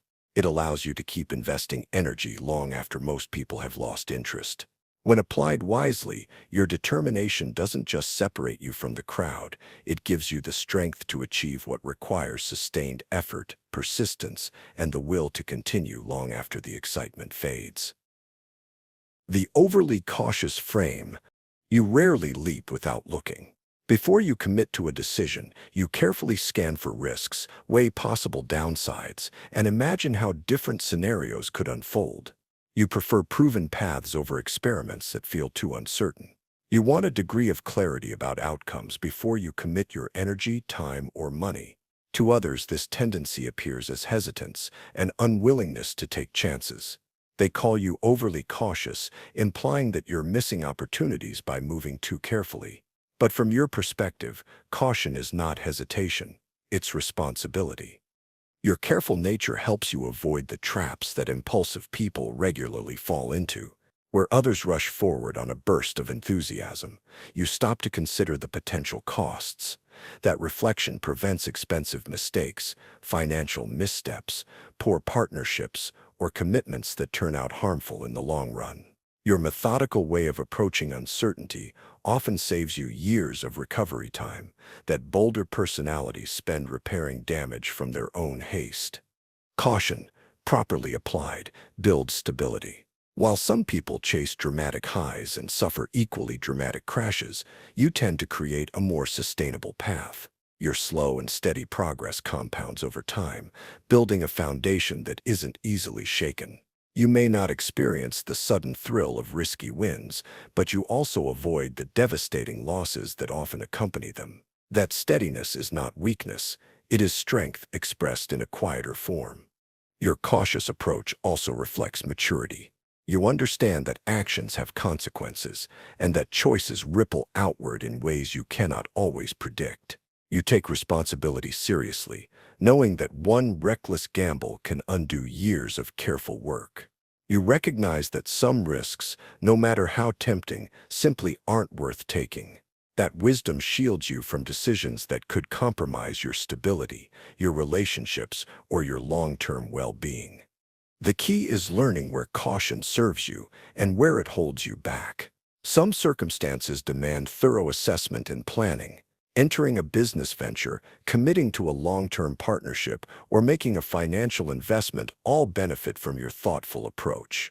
But other situations, creative projects, opportunities for growth, unexpected invitations, require action even when certainty is impossible. In those cases, too much caution turns into paralysis. Learning to distinguish the difference helps you keep your strength while avoiding its shadow side. Your tendency to be overly cautious is not excessive fear, it is risk management disguised as personality. It can become a competitive advantage when you use it strategically. The goal is not to erase your caution, but to balance it with a willingness to act when action matters most. You can still protect yourself from reckless gambles while embracing calculated risks that align with your values and long-term goals. When framed this way, your caution is wisdom, not weakness. It protects you from unnecessary harm, ensures that your progress is stable, and allows you to build a life on strong foundations. And while the bold may appear to race ahead, you understand that success is not about speed alone. Sometimes, slow and steady not only wins the race, it ensures that the finish line you cross is one worth reaching. The naive frame. You tend to assume the best in people until they prove otherwise. When you meet someone new, your first instinct is to trust rather than to doubt. When facing fresh situations, you step in with openness rather than cynicism. You notice possibilities where others only see obstacles, and you hold on to hope when others quickly turn skeptical. Some people warn you that this approach is dangerous, that experience should have made you harder, more guarded, less willing to believe. They tell you that your openness is weakness, but deep down you sense that it's also strength. Naivety, despite the way people often use the word, isn't ignorance. It isn't stupidity or blindness to reality. At its best, it is strategic hopefulness, an intentional choice to see the good before assuming the worst. This optimism doesn't just color your perception, it shapes outcomes. Believing in people often draws out their better side. Expecting potential often inspires it. Your trust creates space for trustworthiness, and your openness encourages authenticity in others. What looks like naivety can actually be a quiet power that influences people more deeply than skepticism ever could. Throughout history, the so-called naive have often accomplished what cynics swore was impossible. Entrepreneurs launched businesses that seasoned experts predicted would collapse, but because they didn't know or refused to believe that failure was inevitable, they pressed forward and created success. Innovators pursued projects dismissed as unrealistic, only to shift entire industries. Lovers began relationships that others doubted, only to prove that commitment and hope can overcome challenges. Sometimes success happens not in spite of naivety, but because of it. The refusal to surrender to doubt opens doors that cautious cynicism would leave closed. Your willingness to believe may actually be wisdom in disguise. Where others see human nature only through the lens of disappointment, you see the potential for growth, kindness, and cooperation. You understand something important about human beings. They often rise or fall to meet the expectations placed upon them. By assuming the best, you help create environments where the best can emerge. That is not ignorance. That is insight. The world desperately needs people who continue to hope despite evidence to the contrary, who keep trusting even after betrayal, who remain open even after disappointment. Without them, cynicism would dominate, and progress would stall. Optimism, even if labeled naive, provides the energy for change. It allows people to imagine new futures and to keep trying long after others have given up. Your so-called naivety is not fragility. It is courage, the courage to maintain faith in the face of reasons not to. Of course, naivety without wisdom can expose you to harm. Blind trust without discernment can leave you vulnerable. The challenge is not to abandon your optimism, but to balance it with experience. Stay naive enough to dream boldly and to believe in people, while also becoming wise enough to set boundaries, plan carefully, and protect yourself when needed. That balance keeps your hope intact without allowing others to exploit it. When you hold onto your openness while sharpening your discernment, you embody the best of both worlds: vision paired with wisdom, trust coupled with awareness. Your ability to see positive possibilities, even when others scoff, might be exactly what inspires people around you to believe in themselves and reach beyond what they thought possible. What others call naivety could be your greatest gift, the spark of belief that helps turn potential into reality. The awkward frame. For you, social interactions rarely feel smooth. Conversations that others seem to glide through with ease can feel like walking on uneven ground. You sometimes say things at the wrong moment, or you miss cues that everyone else seems to pick up effortlessly. What feels natural to others feels clumsy to you. In professional settings, this awkwardness can make you worry that you're being held back, that your lack of social grace prevents the connections or opportunities that others seem to win with ease. But awkwardness is not the social disability it often feels like. In many cases, it's a sign of authenticity in a world dominated by polished performance, where others carefully calculate every response to appear confident and likable. Your awkwardness exposes the fact that you're real. You're not playing a role. You're not reciting lines from a social script. That lack of polish, while sometimes uncomfortable, makes you more trustworthy in the eyes of people who are tired of superficial charm and manipulative communication. Awkward people often turn out to be far more engaging conversationalists than they realize. Because you don't rely on tired small talk, your questions and comments come from genuine curiosity.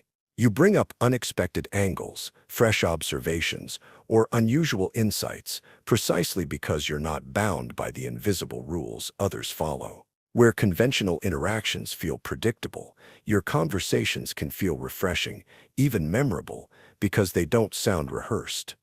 Your awkwardness also reflects depth. You don't simply respond automatically the way many people do, relying on pre-learned scripts and cultural habits. You pause, think, and sometimes stumble because you're actually considering what you want to communicate. You value authenticity over fluency, sincerity over smoothness. That clumsiness is often the visible side effect of taking conversations seriously instead of treating them as theater. History is filled with awkward geniuses. Many highly creative thinkers, inventors, and leaders were never the most socially polished people in the room. Their minds were often absorbed in ideas, innovations, or deeper truths, leaving little energy for conventional social choreography. What looked like awkwardness was really focus on something more substantial. Your own discomfort in polished social games may reflect the same thing: a mind occupied with authenticity, creativity, and meaning rather than empty performance. The goal, then, isn't to erase your awkwardness or transform into the kind of smooth social performer you sometimes envy. That pursuit would strip away the very authenticity that makes you unique.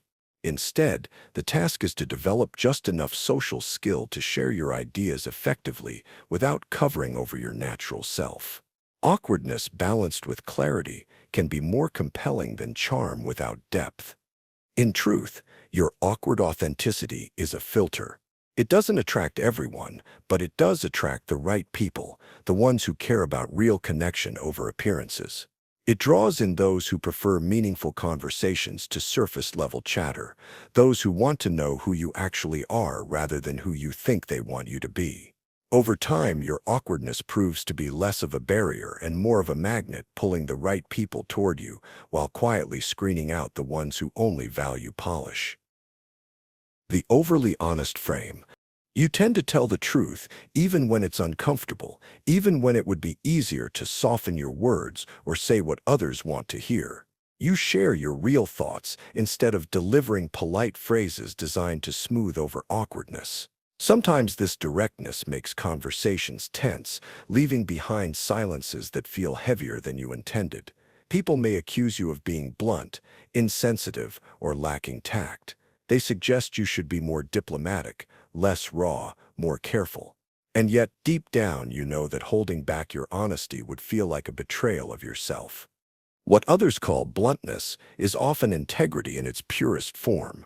In a world filled with polite deception, with carefully curated half-truths and social masks, your honesty stands out. It creates something rare. Genuine trust.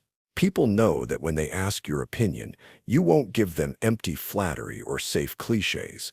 You'll tell them what you actually see, what you truly think. That honesty may sting in the moment, but it saves them from illusions that could waste their time, energy, or dignity. Your directness is efficient.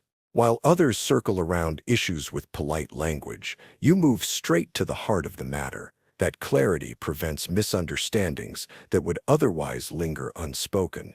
It saves time by eliminating the guesswork that comes with reading between the lines. And it creates an environment where people don't have to keep their guard up because they know you're not playing subtle games or hiding hidden motives. You mean what you say, and you say what you mean. That is refreshing in a culture that often rewards performance over truth. The truth, though uncomfortable at times, often leads to stronger outcomes than silence or evasion. By bringing difficult issues into the open, you make it possible to address them before they grow larger. By naming what others only hint at, you create opportunities for genuine progress. Relationships built on honesty, even when awkward, are far sturdier than those built on pleasant illusions that eventually crumble. In the long run, your truth-telling nurtures authenticity, where others merely maintain appearances. Still, honesty alone is not enough. The challenge is not whether to tell the truth, but how and when. Honesty combined with compassion becomes powerful. When you frame your truth in a way that respects others' dignity, it becomes easier for them to hear it. When you choose your timing wisely, you maximize its usefulness instead of delivering it as unnecessary shock. This balance allows your integrity to shine without alienating the very people who could benefit from it. Your tendency to be overly honest is not a weakness of social skill, but a form of courage. It shows that you value reality over illusion, substance over pretense. You refuse to play the endless dance of politeness when it hides important truths. And while not everyone may appreciate your style, those who do will value it deeply. They will recognize that your words can be trusted, that your relationships are built on authenticity, and that your integrity is unwavering. The world doesn't suffer from too much honesty. It suffers from too little. Too many conversations are clouded by diplomacy that avoids what needs to be said, by careful wording that hides agendas, and by polite lies that keep people in the dark. Your voice, even if sometimes sharp, cuts through the fog. It opens the possibility of genuine understanding and real connection. In that sense, your honesty isn't a flaw to fix, it's a gift to protect. The Distrust Frame. You rarely take people at their word without question. When someone makes promises or states their intentions, you instinctively look for signs that confirm whether their actions match their claims. This habit isn't random. It's learned.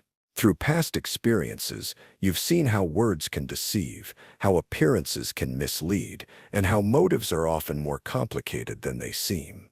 Others might label you as paranoid, cynical, or closed off. But from your perspective, you're not being negative. You're being realistic. Your cautious approach feels like the natural outcome of lessons you've already paid for with disappointment or betrayal.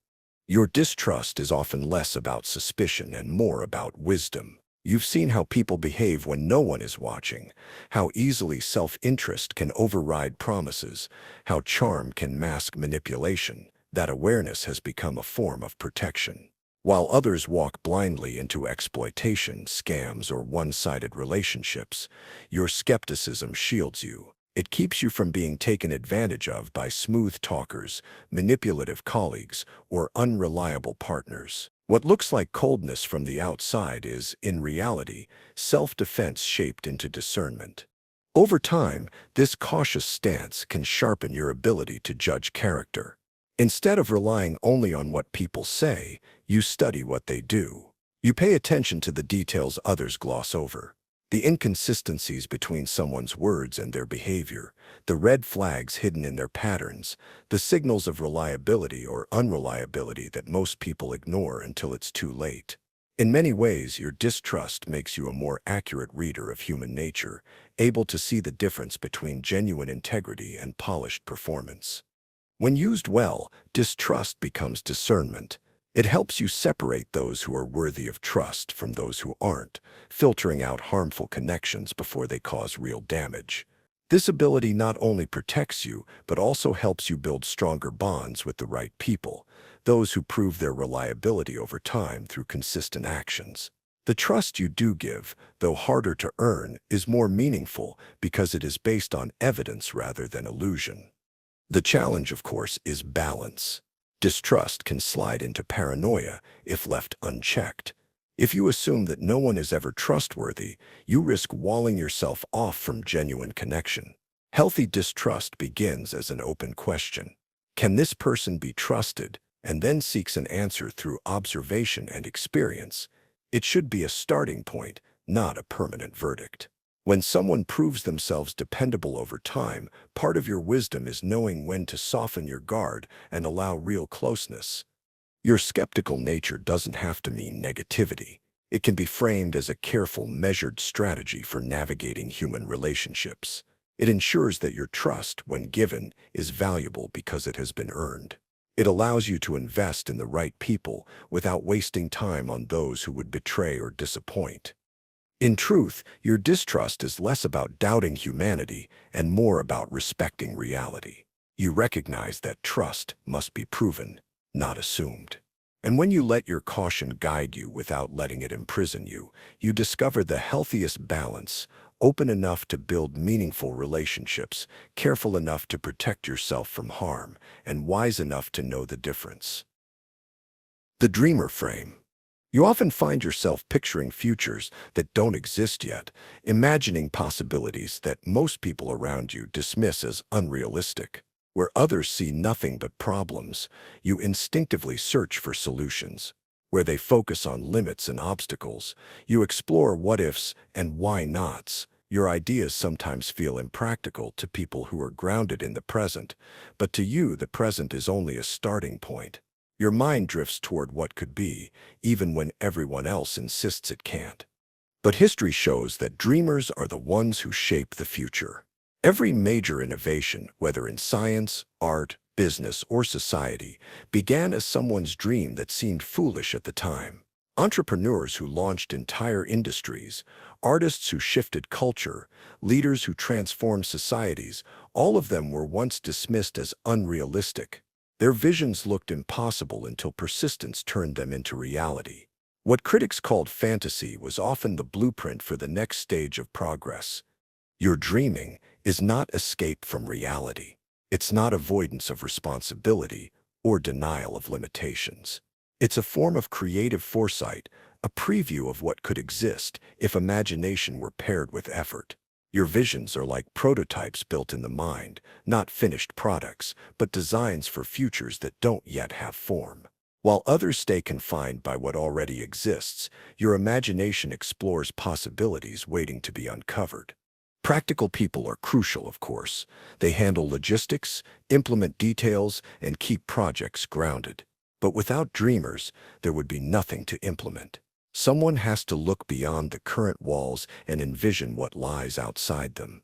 Someone has to imagine alternatives before others can build them. Your visionary outlook positions you to see opportunities invisible to those who rely only on what is currently proven. Consider the inventions and advancements that shape everyday life now. Smartphones, once the stuff of science fiction, are in everyone's hands. Human flight was considered impossible until dreamers like the Wright brothers insisted on trying. Space travel was dismissed as fantasy until visionaries pushed humanity beyond the atmosphere. Every one of these realities began as a dream too bold for its time. Today, they are so ordinary that most people forget they were once ridiculed. That's why your dreams matter. They may not be practical now, but they can become practical later. What people call unrealistic is often simply untested. Your role is not to shrink your vision to fit the comfort zone of others, but to hold onto it until the world catches up. Your dreams can inspire practical minds to develop methods, technologies, and systems to turn what once seemed unreachable into everyday reality. Your dreaming ability is not a distraction. It is a gift. It allows you to see further than most, to imagine what's possible beyond the horizon of the present. When paired with planning and persistent action, your imagination becomes a competitive advantage. It gives you the power to transform possibility into progress and to shape a future that others could not even see. The Daydream Frame.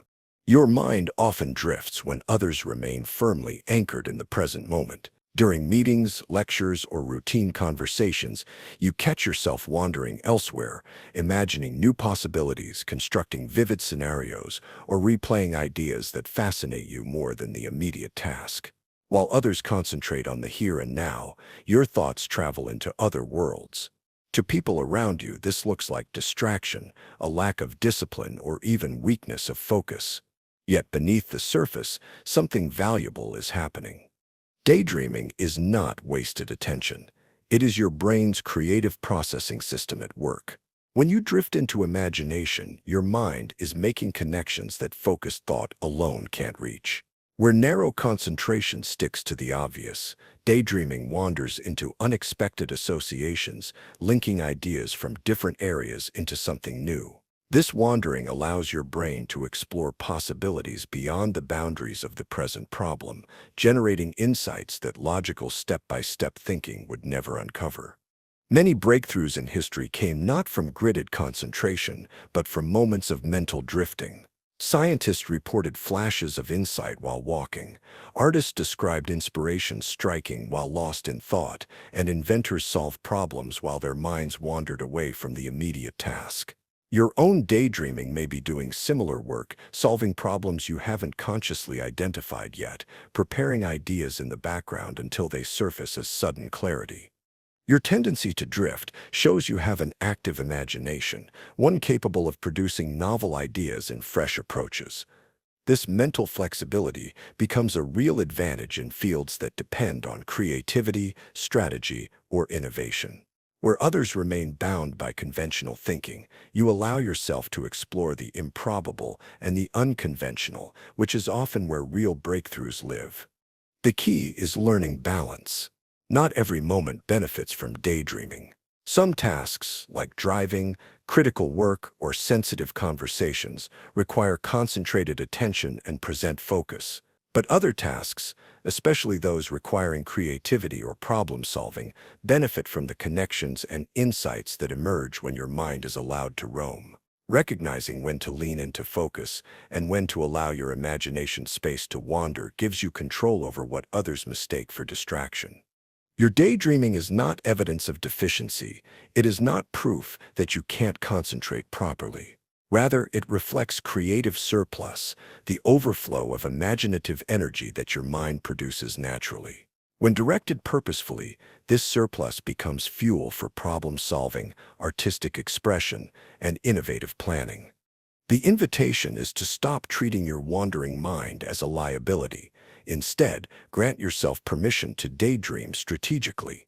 Use it deliberately while walking, relaxing, or engaging in repetitive tasks as a way to generate fresh ideas. Recognize it not as mental escape, but as creative incubation. Your wandering mind may be your greatest creative asset, capable of shaping possibilities others will never see because they never let their minds drift far enough to find them. The Outsider Frame. You've never felt completely at home inside established groups. while others seem to slip naturally into categories, cliques, or communities. You often find yourself standing slightly apart. You participate, but not from the center. More often you observe, watching social dynamics unfold from the edges, noticing details that insiders rarely pay attention to. At times, this outsider status feels like exclusion, as though you've been pushed away from belonging. You may long to contribute meaningfully, yet still sense that you don't quite fit the mold of what groups expect. But being an outsider carries advantages that aren't always obvious. Because you're not fully absorbed into the group, you see things others miss. Insiders are invested in preserving harmony, keeping traditions alive, and maintaining accepted patterns of thought. You, however, have no such obligation. Your distance gives you freedom. You can question conventions that insiders accept automatically. You can notice inconsistencies, inefficiencies, or unspoken assumptions that no one on the inside even thinks to challenge. What feels like exclusion is often simply independence. History is filled with examples of outsiders sparking transformation. Innovators, artists, and thinkers who didn't belong to the mainstream often saw new possibilities precisely because they weren't tied to group loyalty or institutional pressure. The most significant breakthroughs, the kinds that redefine entire fields, usually begin with someone on the margins asking questions that insiders would never dare. From science to art to politics, progress often depends on people who stood outside, saw differently, and spoke ideas that at first seemed threatening to the established order. Your outsider position also makes you valuable to other creative and unconventional minds. People who are dissatisfied with conventional approaches often gravitate toward those with fresh perspectives. Outsiders find each other. They build new communities, movements, and cultures that eventually grow so strong insiders can no longer ignore them. What begins as exclusion transforms into influence. The edge becomes the frontier. Being an outsider, then, isn't social failure. It's perspective. It's the ability to see clearly what others overlook. It's the strength to think independently about practices that insiders continue out of habit rather than effectiveness. It's the courage to step beyond boundaries that feel natural to those inside but suffocating to those who want real change. From your vantage point, you are free to innovate in ways insiders rarely attempt. Your outsider status doesn't have to mean loneliness or isolation. It can mean independence, autonomy, and a unique freedom to define yourself outside of imposed categories. You're not pressured to conform to values that don't serve you or to maintain traditions that hold you back. You can align your choices with your authentic interests instead of with group expectations. Instead of seeing your outsider perspective as a weakness, consider it a competitive advantage. It allows you to spot opportunities before others notice them, to solve problems with fresh approaches, and to innovate where insiders are stuck. What feels like distance is, in fact, clarity. What feels like exclusion is often the very space from which progress begins. The loner frame. You've always been comfortable in your own company, while others gravitate toward crowds, noise, and constant companionship. You find peace in eating alone, traveling solo, or working independently. Collaboration can be useful, but you don't need it to feel fulfilled. You don't fear silence or empty spaces. In fact, you thrive in them. From the outside, this preference is often misunderstood. People assume you must be lonely, that your solitude is something to be fixed. They offer sympathy you neither want nor need, mistaking independence for isolation. But choosing solitude is not the same as being lonely.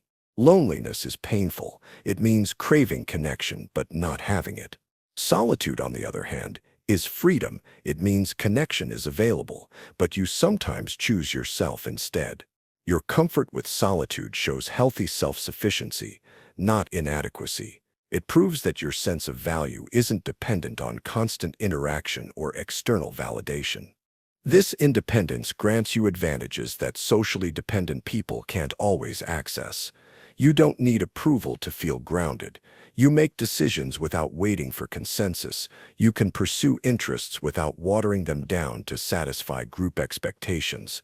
Your freedom to act without constant consultation means you often move faster, experiment more boldly, and follow paths others might dismiss or abandon under social pressure.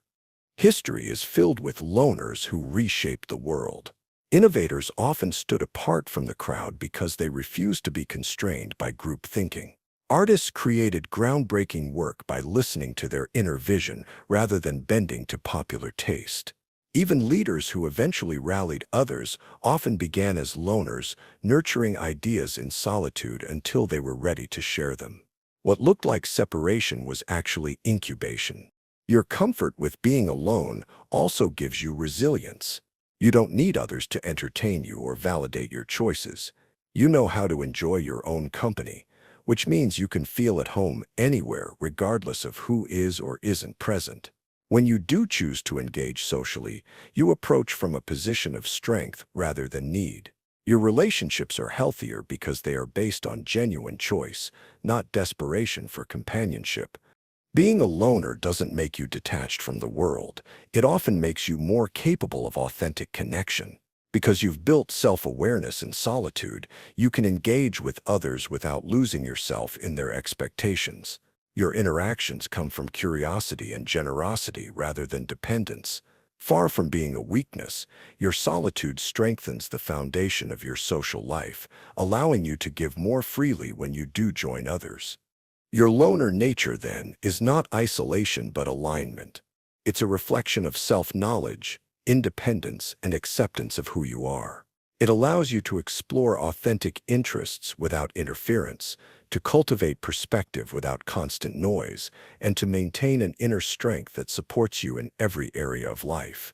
What others mistake for loneliness is in reality one of your greatest forms of freedom, the follower frame. You feel more comfortable supporting the vision of others than stepping forward with one of your own. When leadership opportunities arise, they often feel overwhelming, heavy with responsibility you don't particularly want. You'd rather contribute your energy to executing tasks with excellence than directing the work of others or managing the pressure of being in charge. For you, fulfillment often comes from meaningful participation rather than visible leadership.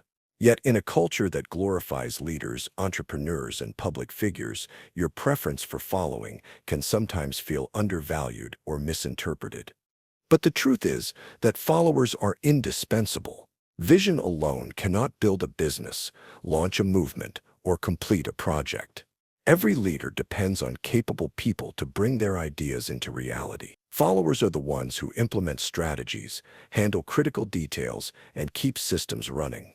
They ensure that ambitious ideas become more than just words. Without strong followers, leaders are powerless to achieve much of anything. Not everyone needs to be the conductor, but without the musicians, the music doesn't exist. Your willingness to follow is not weakness, it is wisdom. It demonstrates emotional intelligence and a clear understanding of how collaboration works. You know that leadership is not always about titles or visibility. It's about contributing in the way that best serves the team or mission. Sometimes that means stepping aside and allowing others to guide. You're secure enough in yourself to let others shine, confident that your own value lies in the strength of your contribution. Many people who begin as followers eventually become leaders themselves. Supporting roles allow you to observe how leadership actually works, what succeeds, what fails, how leaders inspire, and how they stumble. These experiences become preparation for the moments when you feel called to lead, whether by passion for a cause or by circumstances that make your leadership necessary. Followers who later lead often excel because they understand firsthand what good followers need from their leaders. Your follower nature also allows you to learn and develop without the constant spotlight. You build skills, refine talents, and contribute meaningfully without bearing the full responsibility for outcomes. This creates space for growth without the pressure that comes with command. In many cases, this steady, supportive role lays the foundation for future confidence, allowing you to step into leadership naturally rather than prematurely. Following is not about lack of ambition, it is about strategic contribution. You understand that in certain contexts, your greatest impact comes not from leading, but from enabling others to lead more effectively. You recognize that leadership is situational. Sometimes the best leader is the person with the clearest vision, and sometimes the best contribution is to support that vision with commitment and skill. Seen this way, your follower role is not lesser. It is essential. You provide the balance that makes teamwork possible, the stability that allows vision to become action, and the skill that ensures execution doesn't fall apart. And when the right moment comes, when a vision aligns with your deepest values, you may discover that your experience as a follower has prepared you to step forward as a leader with insight and empathy that others cannot match. The unconventional frame. You've never fit comfortably into the molds that society provides. While others find security in traditional pathways, academic tracks, career ladders, or social scripts, you've always felt drawn elsewhere. Your methods differ noticeably from what most people consider normal. Your choices often confuse those who prefer predictable routes, because you don't follow the maps they've used to reach their own success. Instead, you carve your own path, one that doesn't always resemble the well-worn trails others walk with confidence. But this difference is not a disadvantage. In fact, it's exactly what makes you valuable. Unconventional thinkers are often the ones who create breakthroughs, pushing beyond the limits that conventional methods cannot escape. The world moves forward not by those who replicate the old, but by those who dare to imagine the new. Your approach, though puzzling to some, may be precisely what your field, your community, or your generation needs in order to progress. Innovation has always depended on people who question basic assumptions. Every major advance, whether in science, art, business, or culture, began with someone willing to challenge norms, others considered unshakable. When you resist established formulas, you open space for possibilities that others overlook. By experimenting with methods that haven't been tried before, you discover opportunities hiding just beyond the reach of tradition. Your unconventional perspective allows you to see openings where conventional wisdom only sees walls. Different fields all need people like you. In business, persistent problems require unconventional solutions that traditional strategies fail to address. In art, creativity expands only when someone dares to break old forms and venture into new expression. In society, real change comes from voices willing to question the status quo, to point out where existing systems no longer serve, and to imagine alternatives that others are too cautious to suggest. Without unconventional minds, culture stagnates. With them, it evolves. Your refusal to conform isn't about rebellion for rebellion's sake. It's not about rejecting society or avoiding rules just to be difficult. It's about authenticity. You sense that copying established approaches simply because they worked for others prevents you from contributing what only you can offer. Your difference reflects integrity. It means you would rather bring your unique perspective to the table than dilute yourself into sameness. Of course, being unconventional carries challenges. It can mean slower recognition, more skepticism, or misunderstandings from people who only trust familiar formulas. But progress has always come with resistance. The very traits that make you stand out now may later be the ones that others admire when your contributions prove valuable. Many innovators and visionaries were ridiculed at first, only to be celebrated later for having the courage to stay true to their unorthodox vision. That's why your task is not to trade uniqueness for acceptance. Conforming may feel easier in the short term, but it diminishes the contribution you're capable of making. The world already has enough people following predictable scripts, repeating established patterns, and protecting conventional ways of thinking. What it lacks and what it needs are individuals willing to be different, people like you. Your unconventional mind is not a problem to be solved. It's a strength to be cultivated. By leaning into it, you position yourself to discover solutions others overlook, to create art others wouldn't dare attempt, and to question assumptions others accept blindly. The world advances because some people step outside of tradition and light the way forward. You are one of those people. The Multipotentialite Frame. You carry more than one passion, more than one talent, and more than one direction you could follow. Instead of a single burning interest, you feel pulled toward several areas at once. You can imagine yourself succeeding as an artist, a scientist, a teacher, an entrepreneur, or perhaps all of them in different ways. At first, this seems like a blessing, so many possibilities, so much potential. But instead of feeling grateful, you often feel burdened. The abundance of options leaves you overwhelmed. Rather than clarity, you experience confusion. Having many potentials sometimes feels like having none at all, as if the lack of a single calling means you don't truly have a purpose. But this is not failure to focus. It's a different kind of strength. Multipotentialites, people with multiple interests and abilities, often become the innovators who redefine what's possible. While specialists go deep in one area, you move across boundaries, combining knowledge from fields that others keep separate. Your diverse perspective allows you to connect dots that experts inside their silos never see. The very trait that makes you feel scattered is often what equips you for breakthroughs. The modern world increasingly rewards this breadth of perspective. More than ever, problems are complex and require solutions that don't fit neatly inside one category. Technology, business, art, science, and society are interconnected. The ability to draw from multiple disciplines, to synthesize ideas from different fields, and to think beyond traditional borders is becoming a key advantage. Your varied interests are not distractions, they are training for exactly the kind of challenges the future demands. Don't pressure yourself to choose one narrow lane or discard parts of yourself that don't fit a single career category. You may not be destined for a conventional path that has already been defined. Instead, you may be meant to create a role that doesn't yet exist, work that blends your different skills into something new. Many of today's most exciting careers were unimaginable decades ago, created by multipotentialites who refused to limit themselves. You might be preparing to build something similar by weaving your interests together into a unique offering. Your multipotentiality is not confusion. It's abundance. It's not inability to focus. It's flexibility. You possess curiosity wide enough to explore, courage strong enough to experiment, and creativity broad enough to imagine new possibilities. Where others feel stuck inside one box, you move freely between them.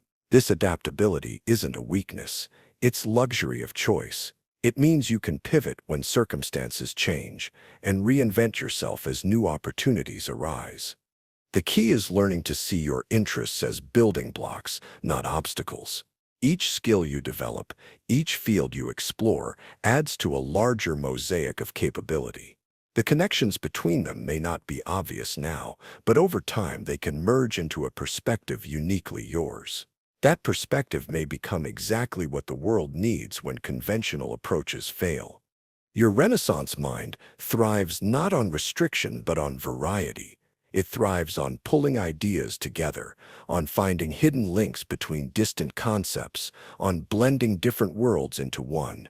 By honoring that natural tendency and finding ways to apply it to meaningful challenges, you transform what once felt like uncertainty into a strength, an interdisciplinary gift that equips you for innovation, adaptability, and creative leadership in an interconnected world. The late bloomer frame. It often seems like others figured life out long before you did.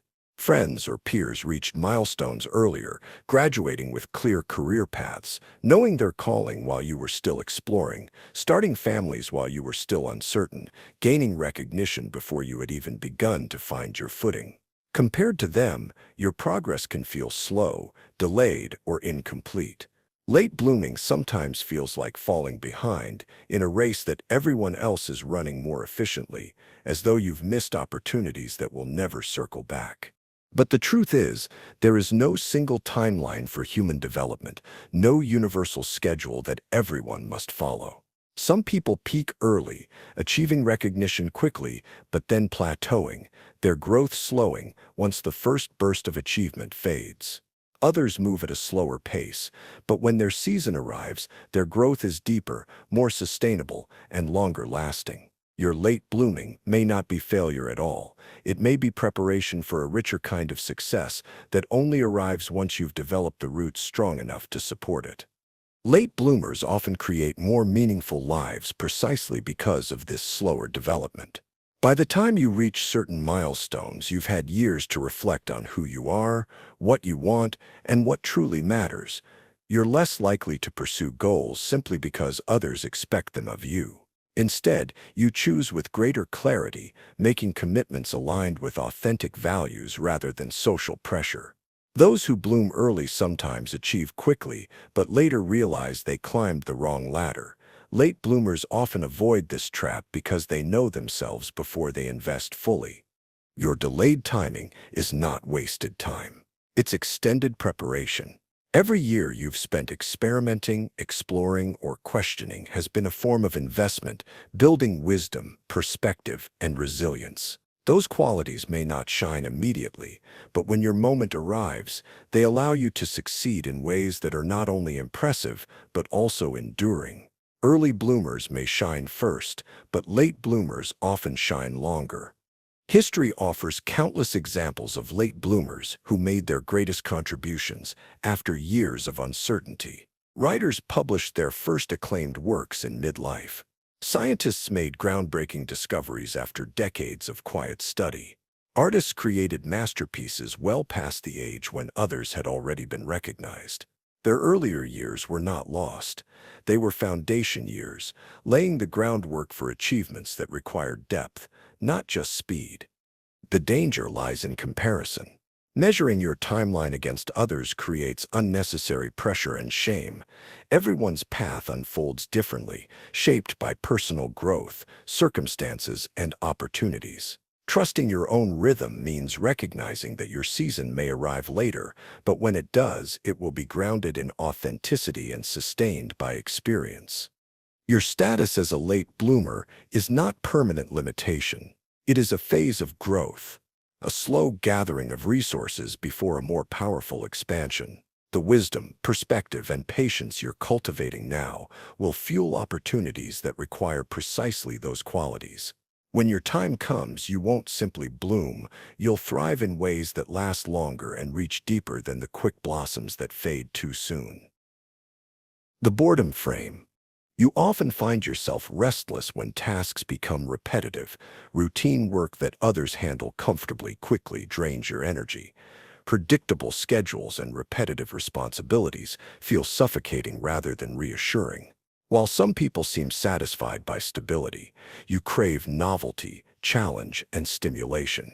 Your mind drifts toward new ideas when confronted with the monotony of the same processes repeated again and again.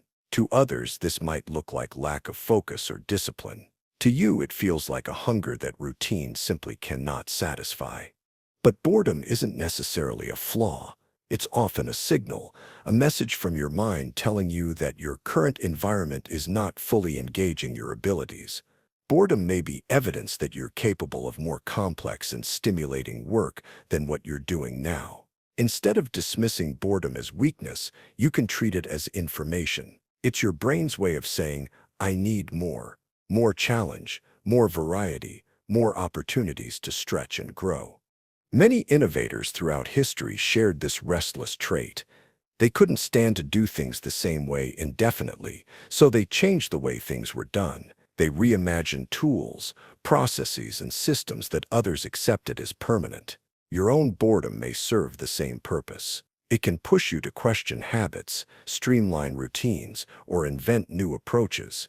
What looks like impatience with ordinary work is often the drive to make that work more efficient, creative, or meaningful. Your boredom is not evidence of attention deficit or inability to concentrate. In fact, you may be able to focus deeply for long stretches when the task is stimulating enough. The issue isn't lack of discipline, it's lack of engagement.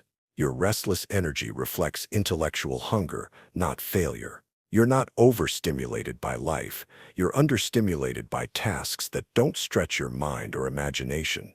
The key lies in channeling boredom productively.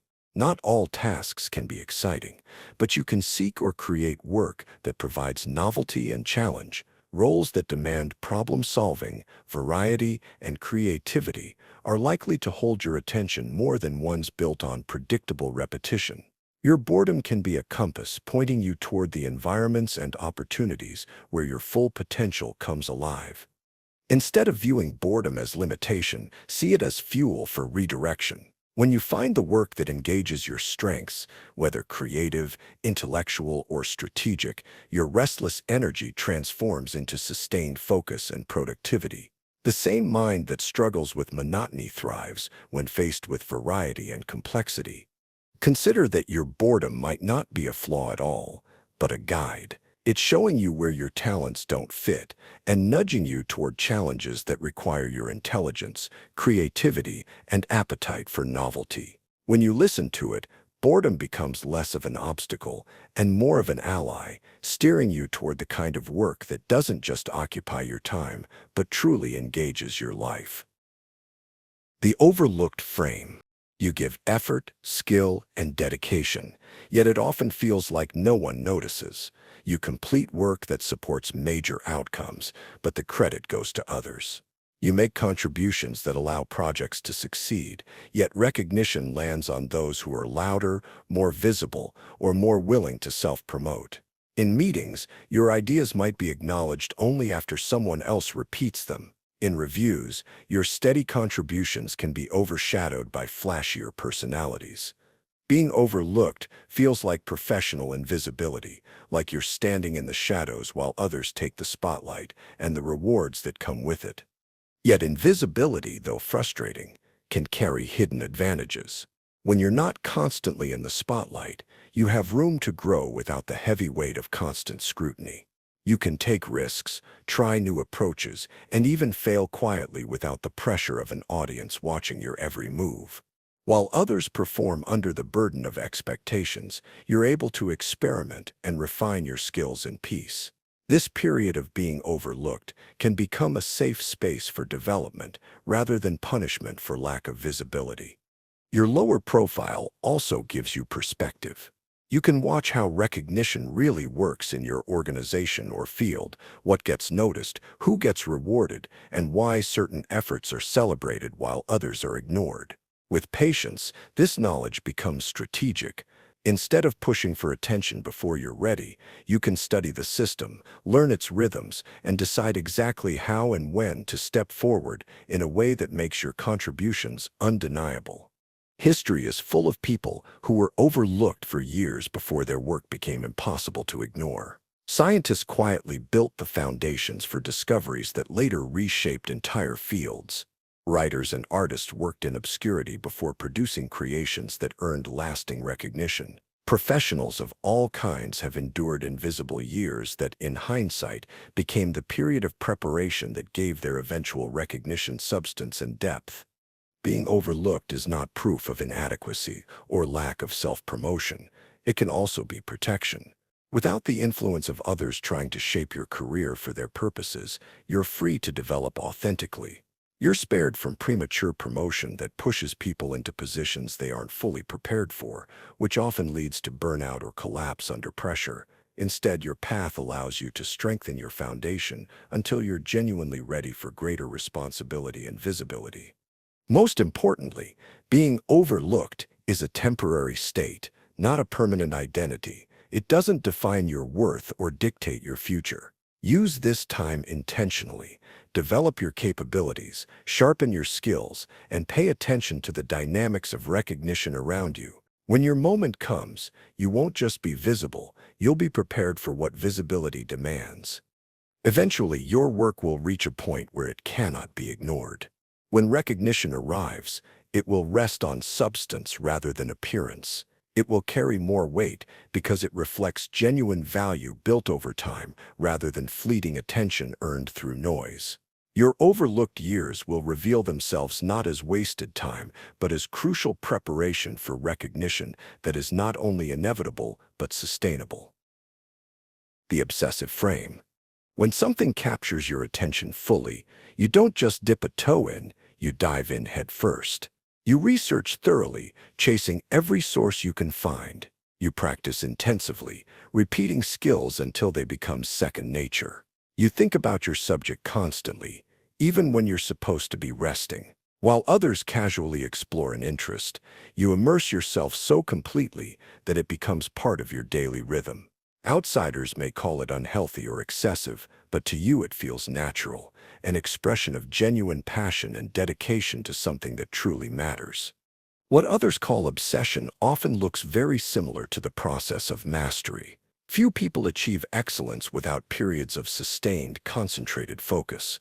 Those who rise to the top of any field, athletes, artists, scientists, musicians, spend seasons of their lives absorbed in what they love. To bystanders, it may appear extreme, but that intensity is what makes breakthroughs possible. Without deep, consistent focus, expertise rarely develops.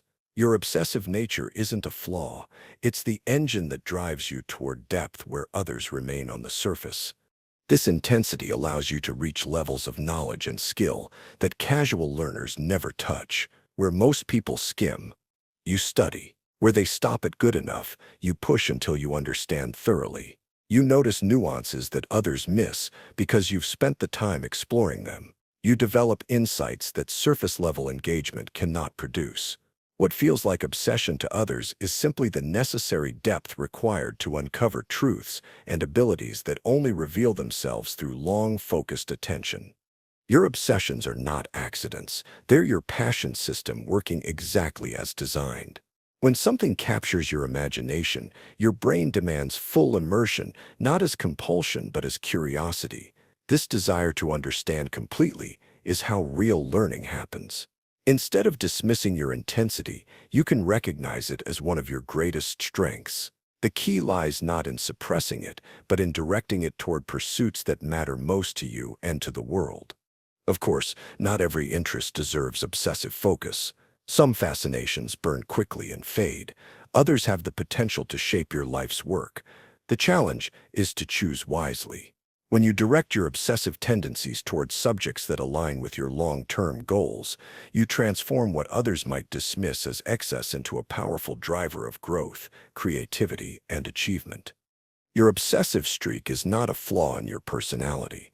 It's your natural learning style. It is the way your mind develops expertise, and the method by which innovation often emerges, properly managed. This tendency gives you a competitive edge.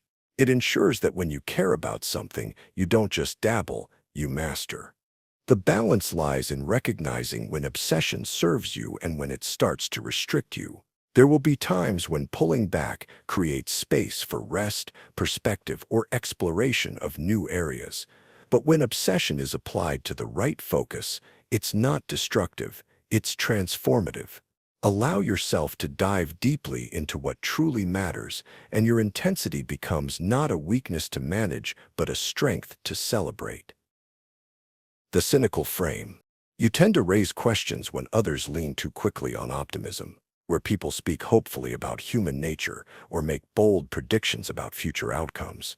You instinctively notice the flaws in their reasoning. You expect problems to arise and prepare for disappointment, not because you enjoy negativity, but because past experiences have taught you that promises often break and hopes can fail. Others may accuse you of being pessimistic, of dragging down enthusiasm, but in your mind you're simply describing how things actually work. To you, caution is realism. What people often misunderstand is that cynicism rarely begins as coldness. It usually grows from disappointed idealism. At some point, you likely cared deeply about the very things you now question. Perhaps you once trusted too easily, believed too much, or invested heavily in people and projects that didn't live up to what they promised. Cynicism became your way of protecting yourself from repeated hurt, a shield built from caring too strongly rather than too little. Far from apathy, it reflects high standards for truth, integrity, and authenticity. This perspective has practical strengths. Cynical people often become sharp analysts because they don't dismiss obstacles as easily as optimists do. You think critically about what could go wrong, and this makes you a strong planner. Where others jump in blindly, You pause, assess, and build strategies to reduce risk. You notice hidden flaws in proposals, anticipate weak spots in plans, and prepare contingencies that prevent small setbacks from turning into disasters. What optimists overlook, you prepare for. Your cynicism, when paired with strategic action, can lead to stronger results than blind optimism. Optimists may move quickly but stumble when reality pushes back. You move more cautiously, but when you do act, you're ready for challenges. You expect difficulties, but also build solutions in advance. This balance, expecting less while preparing more, creates resilience. When disappointments come, you're not surprised. When progress happens, it feels like a bonus rather than an entitlement. The challenge is not to let cynicism harden into bitterness. Too much skepticism can block meaningful action, keeping you from pursuing goals at all. The key is to use your perspective for realistic planning while still maintaining enough hope to keep moving. You don't need to believe that everything will work out perfectly. You only need to believe it's worth trying despite the possibility of obstacles. That's where your cynicism transforms into wisdom, when it sharpens preparation without extinguishing motivation. Your skeptical nature is not hopelessness. It's protective realism built on experience. It reminds you to save resources, plan carefully, and look for red flags instead of assuming everything will run smoothly. These habits may not bring the rush of bold optimism, but they bring steadiness, preparedness, and the ability to endure setbacks without collapse. Seen this way, your cynicism is not a barrier, it's a strategic advantage. It equips you to plan more thoroughly, protect yourself from common mistakes, and persist even when things don't go perfectly. By balancing your caution with action, you become both realistic and resilient, able to see the world clearly without giving up on the possibility of change. The Burnout Frame. You've spent long stretches driving yourself past your natural limits, working harder and longer than your body and mind could reasonably sustain. What once felt like boundless energy now feels like emptiness. Tasks that once excited you now feel heavy, draining, even meaningless. The fuel that powered your success seems gone, leaving you stalled and exhausted. In these moments, burnout feels like failure, a sign that you couldn't keep up the very intensity that once set you apart. But burnout isn't evidence of weakness. It's often a signal, your body and mind's way of insisting on balance. It shows that you've been pushing too far, too often, without giving yourself the recovery required to sustain that pace. Burnout is less about inadequacy and more about limits ignored for too long. It's your system's intelligent response, forcing you to pause when you won't stop voluntarily. In that sense, it isn't just collapse, it's protection. What burnout also reveals is your incredible capacity for commitment. Not everyone has the drive to push themselves to such extremes. Burnout usually happens to people who care deeply, who set high standards, who refuse to give less than their best. The same qualities that led you here, dedication, ambition, and relentless work ethic, are strengths. They don't need to be erased. They need to be managed. With better rhythms, those strengths become sustainable assets rather than self-destructive forces. Burnout often arises not from disinterest, but from devotion. You wanted to achieve excellence. You believed in your work enough to pour yourself into it without reserve. That passion is valuable, but when left unchecked, it consumes the very energy it needs to thrive. What feels like the end of your capacity is really a call to redirect it toward practices that protect your energy while still honoring your commitment. The key is learning how to work with your natural rhythms instead of constantly pushing against them. Intense effort has its place, but so does deep rest. When you balance the two, your productivity not only recovers but grows stronger because you're no longer depleting yourself faster than you can restore. Sustainable excellence means pacing intensity, setting boundaries, and creating systems that prevent exhaustion from becoming inevitable. Burnout, then, is not the end of your story. It's a turning point. It's your body and mind urging you to evolve, to pursue not only short-term achievement, but long-term contribution. With rest, reflection, and new strategies, the same dedication that once led you to exhaustion can lead you to mastery, and this time you'll have the balance to make it last. The weakness frame. You're highly aware of the areas where you fall short. You can point to specific skills that challenge you, tasks that drain you, and abilities that seem to come naturally to others, but not to you. In group settings, you may notice how easily someone else excels at what you struggle with. Your weaknesses feel like marks of inadequacy, reminders that you don't measure up, evidence that disqualifies you from certain opportunities you want. The temptation is to see these gaps as proof that you're not enough. But recognizing your weaknesses is not the same as being weak. In fact, honest awareness of limitations is one of the most powerful forms of self-assessment.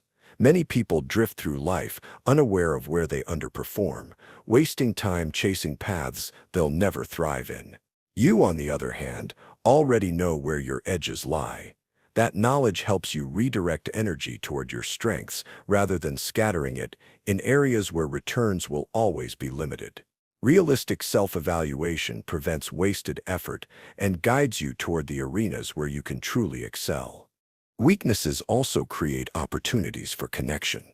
No one is strong in every area, and pretending otherwise leads to frustration.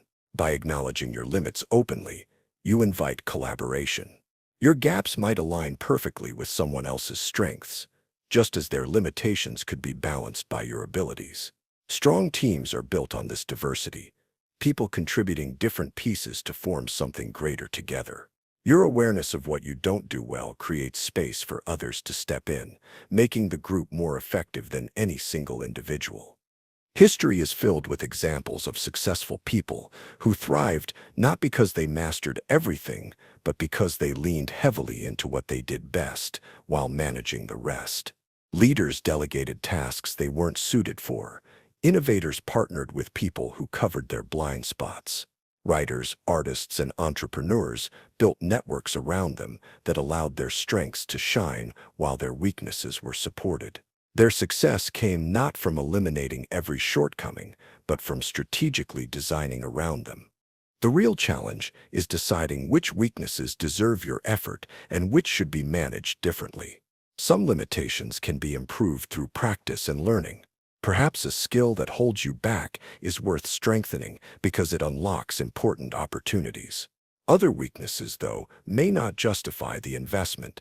Accepting them and working around them through delegation, collaboration, or choosing a path where they matter less may be the smarter strategy. Wisdom lies in making this distinction.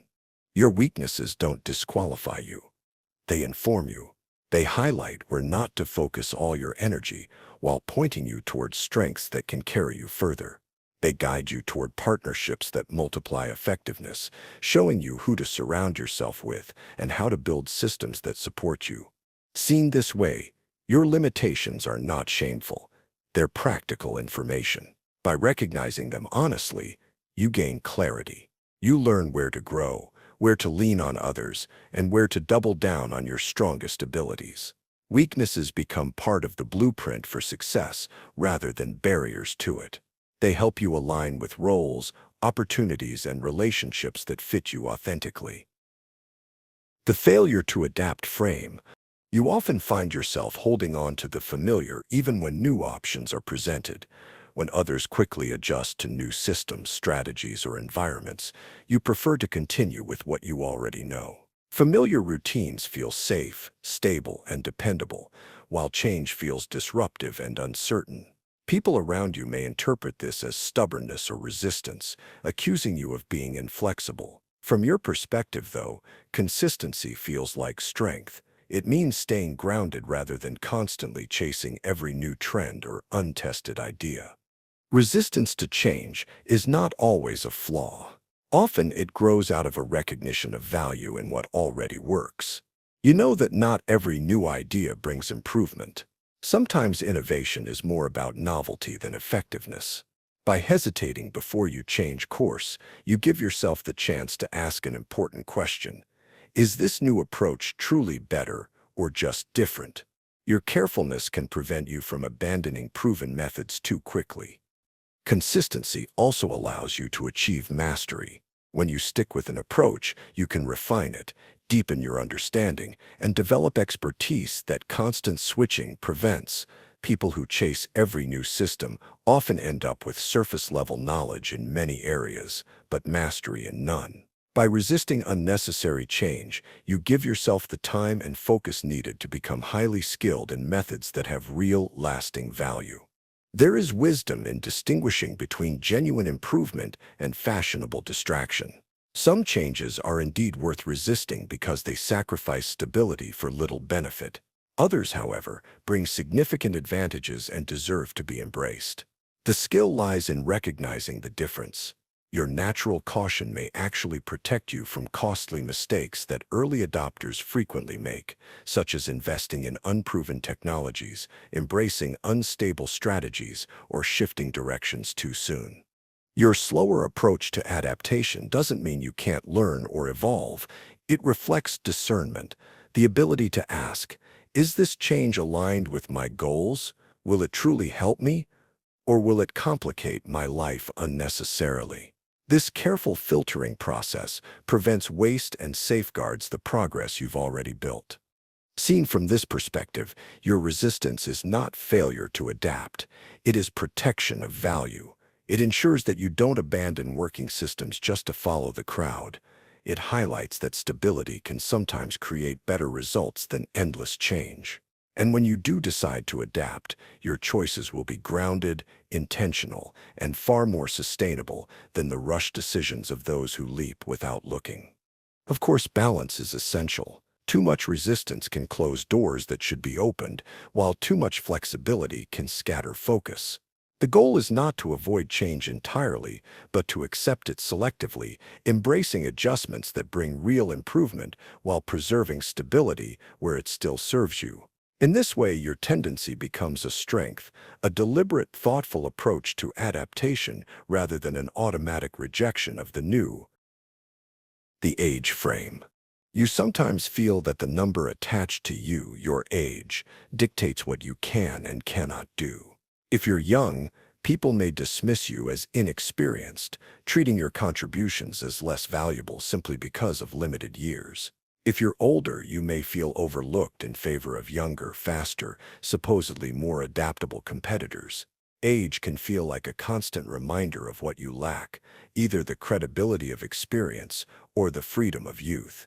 At times, it becomes an excuse, a reason to step back from challenges that intimidate you. Instead of being a source of strength, it feels like a weight holding you back. But age is not a limitation. It is context. Each stage of life carries unique advantages that can be applied to success in different ways. Youth often brings energy, curiosity, and a willingness to take risks without overthinking. Middle years combine accumulated knowledge with practical resources and networks.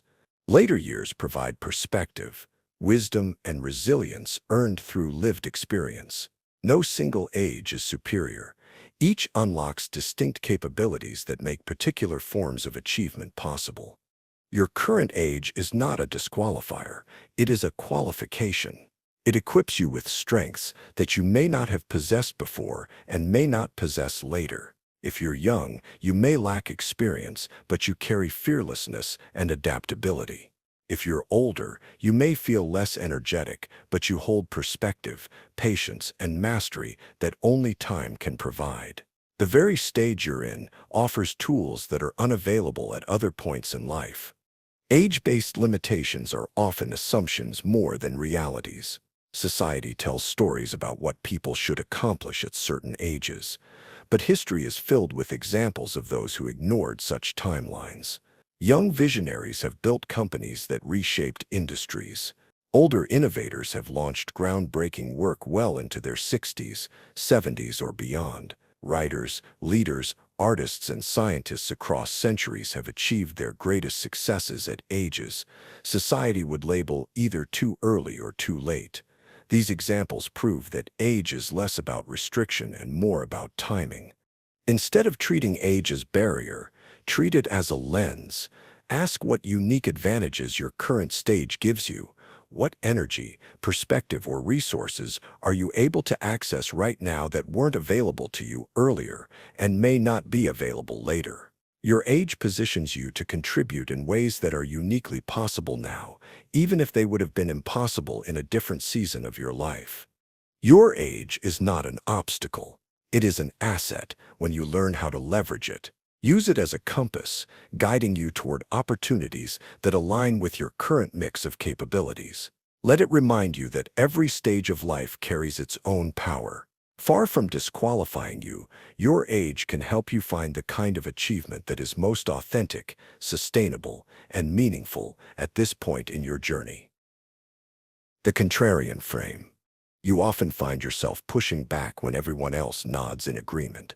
Where others accept the prevailing view, you instinctively raise your hand to question it. You point out flaws, offer alternative perspectives, and sometimes argue just to test the strength of the consensus. This tendency can make you unpopular or even create conflict, as people mistake your dissent for hostility. To you, however, it doesn't feel like rebellion for its own sake. It feels like honesty. You can't pretend to agree when your mind sees cracks in the surface that others ignore. Contrarians play an important role in any group or society. Without them, groupthink takes over. Popular opinions go unchallenged, harmful assumptions spread unchecked, and poor decisions get made because no one dared to speak against the majority. Your voice, though sometimes uncomfortable, may be the very one that prevents disaster. By questioning what others accept without thought, you protect people from blindly following the crowd into mistakes they might later regret. Your contrarian streak is not simply negativity. It often comes from genuine independent thinking. You're willing to wrestle with ideas critically instead of adopting them because they're popular, familiar, or endorsed by authority. You don't equate agreement with truth. This independence of thought allows you to see what others overlook, to notice when consensus rests more on comfort than on evidence. While some may label you difficult, your perspective often provides the missing balance a group desperately needs. History shows the power of contrarian minds. Many of the most important breakthroughs emerged from people who defied conventional wisdom. Scientists who challenged the accepted models of their time, reformers who stood against entrenched social practices, innovators who refused to accept this is how it's always been done. These contrarians pushed humanity forward. What looked like stubborn opposition in the moment became recognized later as necessary courage. Your own resistance to consensus may position you to notice truths hidden beneath the noise of majority thinking. The key is learning balance. Not every popular idea is wrong. Some views are widely accepted because they're tested and effective. Productive contrarianism means distinguishing between beliefs that deserve challenge and those that deserve support. When you oppose reflexively, simply to be different, you risk losing credibility. But when you question thoughtfully, applying your skepticism where it matters, your dissent becomes valuable. It creates space for new insights, safeguards against error, and ensures that important assumptions are tested rather than blindly adopted. Your contrarian nature is not about being argumentative or incapable of harmony. It's about independent thought. It represents a refusal to let comfort, authority, or popularity dictate what you believe. Used wisely, it makes you a valuable voice in conversations that would otherwise lack depth or critical scrutiny. The invitation is to direct your contrarian instincts strategically. Save them for the issues that matter most, where challenging the consensus has the potential to change outcomes or reveal hidden truths. In those moments, your willingness to stand apart becomes a gift. You offer the perspective that prevents complacency, the challenge that sparks innovation, and the dissent that keeps groups honest. The vulnerable frame. You feel emotions fully, not in muted tones, but in vivid shades. When you're sad, you don't always hide it behind a forced smile. When you're uncertain, you admit it rather than pretending you have all the answers. When you're struggling, you share openly instead of locking your pain behind a wall of silence. To a world that often equates strength with composure, this openness can feel risky. Vulnerability can look like weakness when measured against ideals of toughness, independence, and self-sufficiency. But beneath the surface, your willingness to be vulnerable often reflects more strength than hiding ever could. Vulnerability is not failure to be strong, it is courage to be real. It takes bravery to admit fear in a culture that idolizes confidence, to share imperfections in a society that rewards polished facades.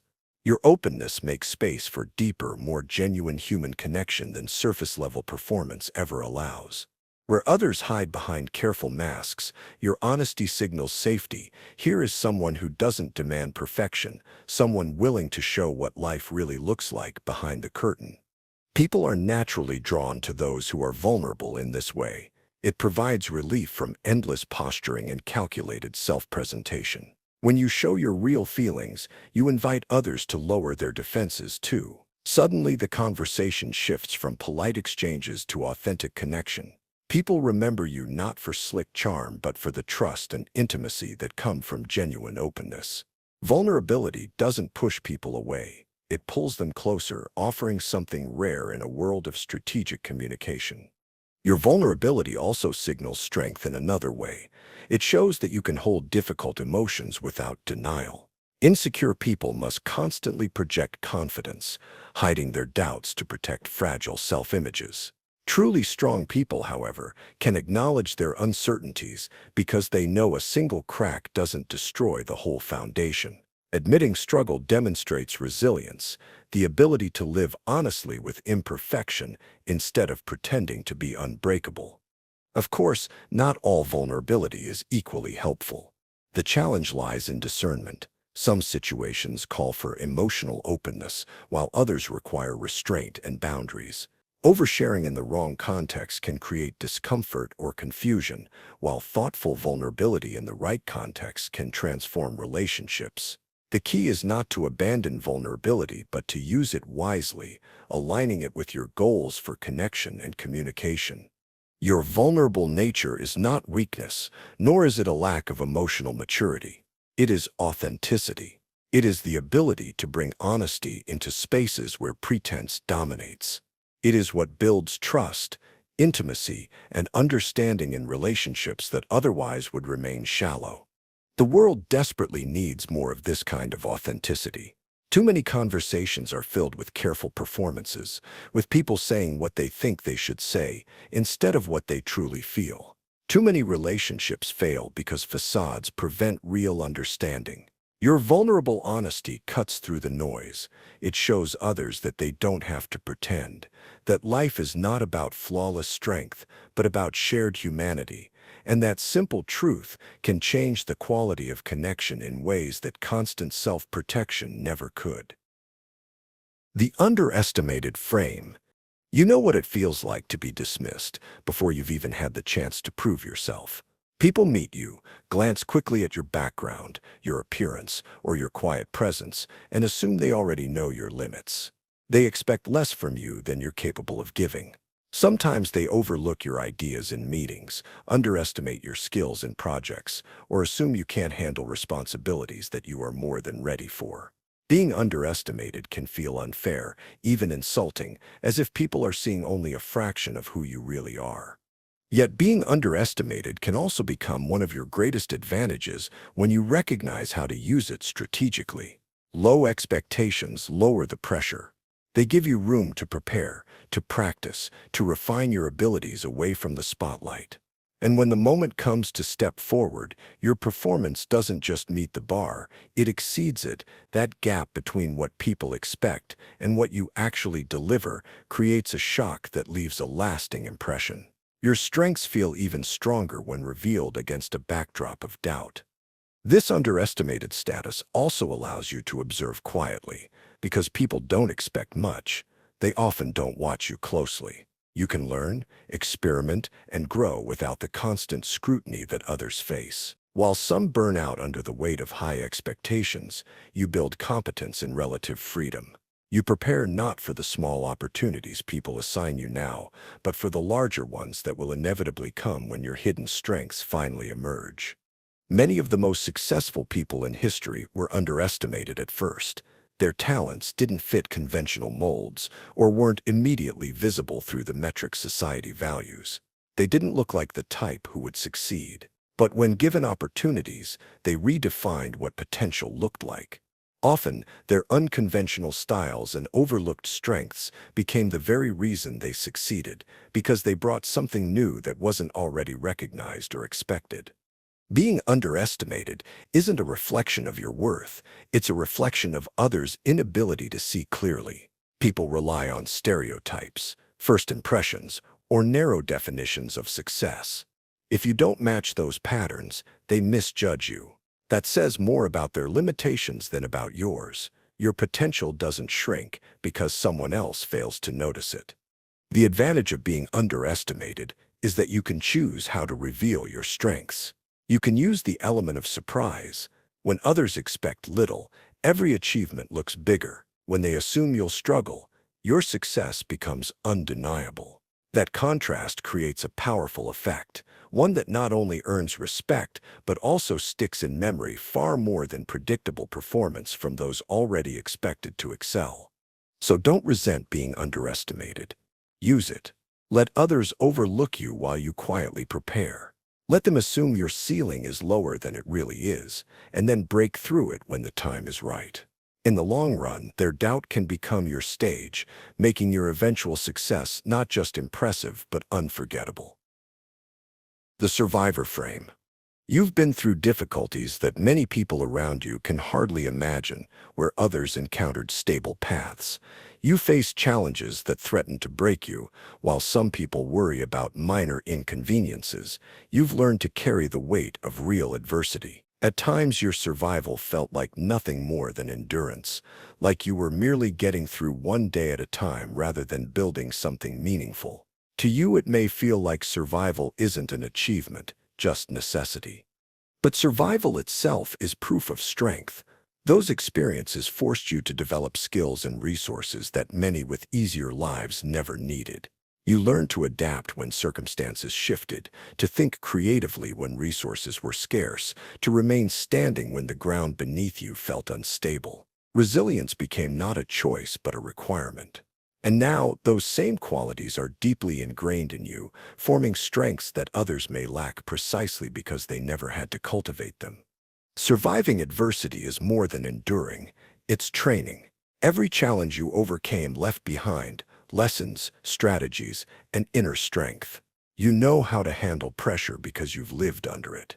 You know how to keep moving when solutions aren't obvious because you've had to invent them on the spot. You've built emotional stamina in situations where giving up seemed easier than continuing. These abilities, earned through hardship, are advantages when facing future obstacles that might overwhelm those who've only known comfort. The value of survival extends beyond your personal story. The qualities you honed transfer into every area of life and work. In professional settings, you bring persistence, adaptability, and calm under stress. In personal relationships, you bring empathy, perspective, and understanding of what really matters. Your background equipped you with practical problem-solving and emotional intelligence that can't be taught in classrooms or manuals. These strengths are the invisible qualifications that others often miss when they underestimate your resilience. Your story isn't just unfortunate history, it's evidence of capability. Every difficult season added to your foundation, shaping the person you are now. What you once saw as setbacks or scars are, in truth, marks of experience. They prove that you have been tested and that you came through. They prove that you're capable of facing circumstances that would defeat many others. Your survivor status doesn't place you at a disadvantage. It positions you uniquely. It qualifies you to take on challenges that require grit, resourcefulness, and determination. It gives you credibility when guiding others through difficulties because you've lived the reality of hardship and found ways forward. The key is shifting perspective. Instead of seeing survival as something small, see it as evidence of something immense. Use it as the foundation for confidence rather than a reminder of pain. The resilience you developed is not just personal history, it's a competitive advantage. When applied to new goals and opportunities, your hard-earned strength gives you the ability to thrive where others falter. Survival wasn't just about making it through the past, it was about preparing you to succeed in the future. And so, as these reframes drift through your mind, notice how each one shifts the ground beneath your usual thinking. What once felt like weakness can begin to look like strength. What once felt like limitation can quietly turn into possibility. This isn't about tricking yourself. It's about choosing the lens through which you meet the world again and again until clarity feels natural. If these shifts spark something in you, an idea, a question, or even just a gentler way of seeing yourself, carry it with you into tomorrow. And when you're ready for more, subscribe to keep uncovering the quiet edges of advantage. Like the video, leave a comment with the reframes that stayed with you, and let this be the start of a conversation that continues long after the night ends.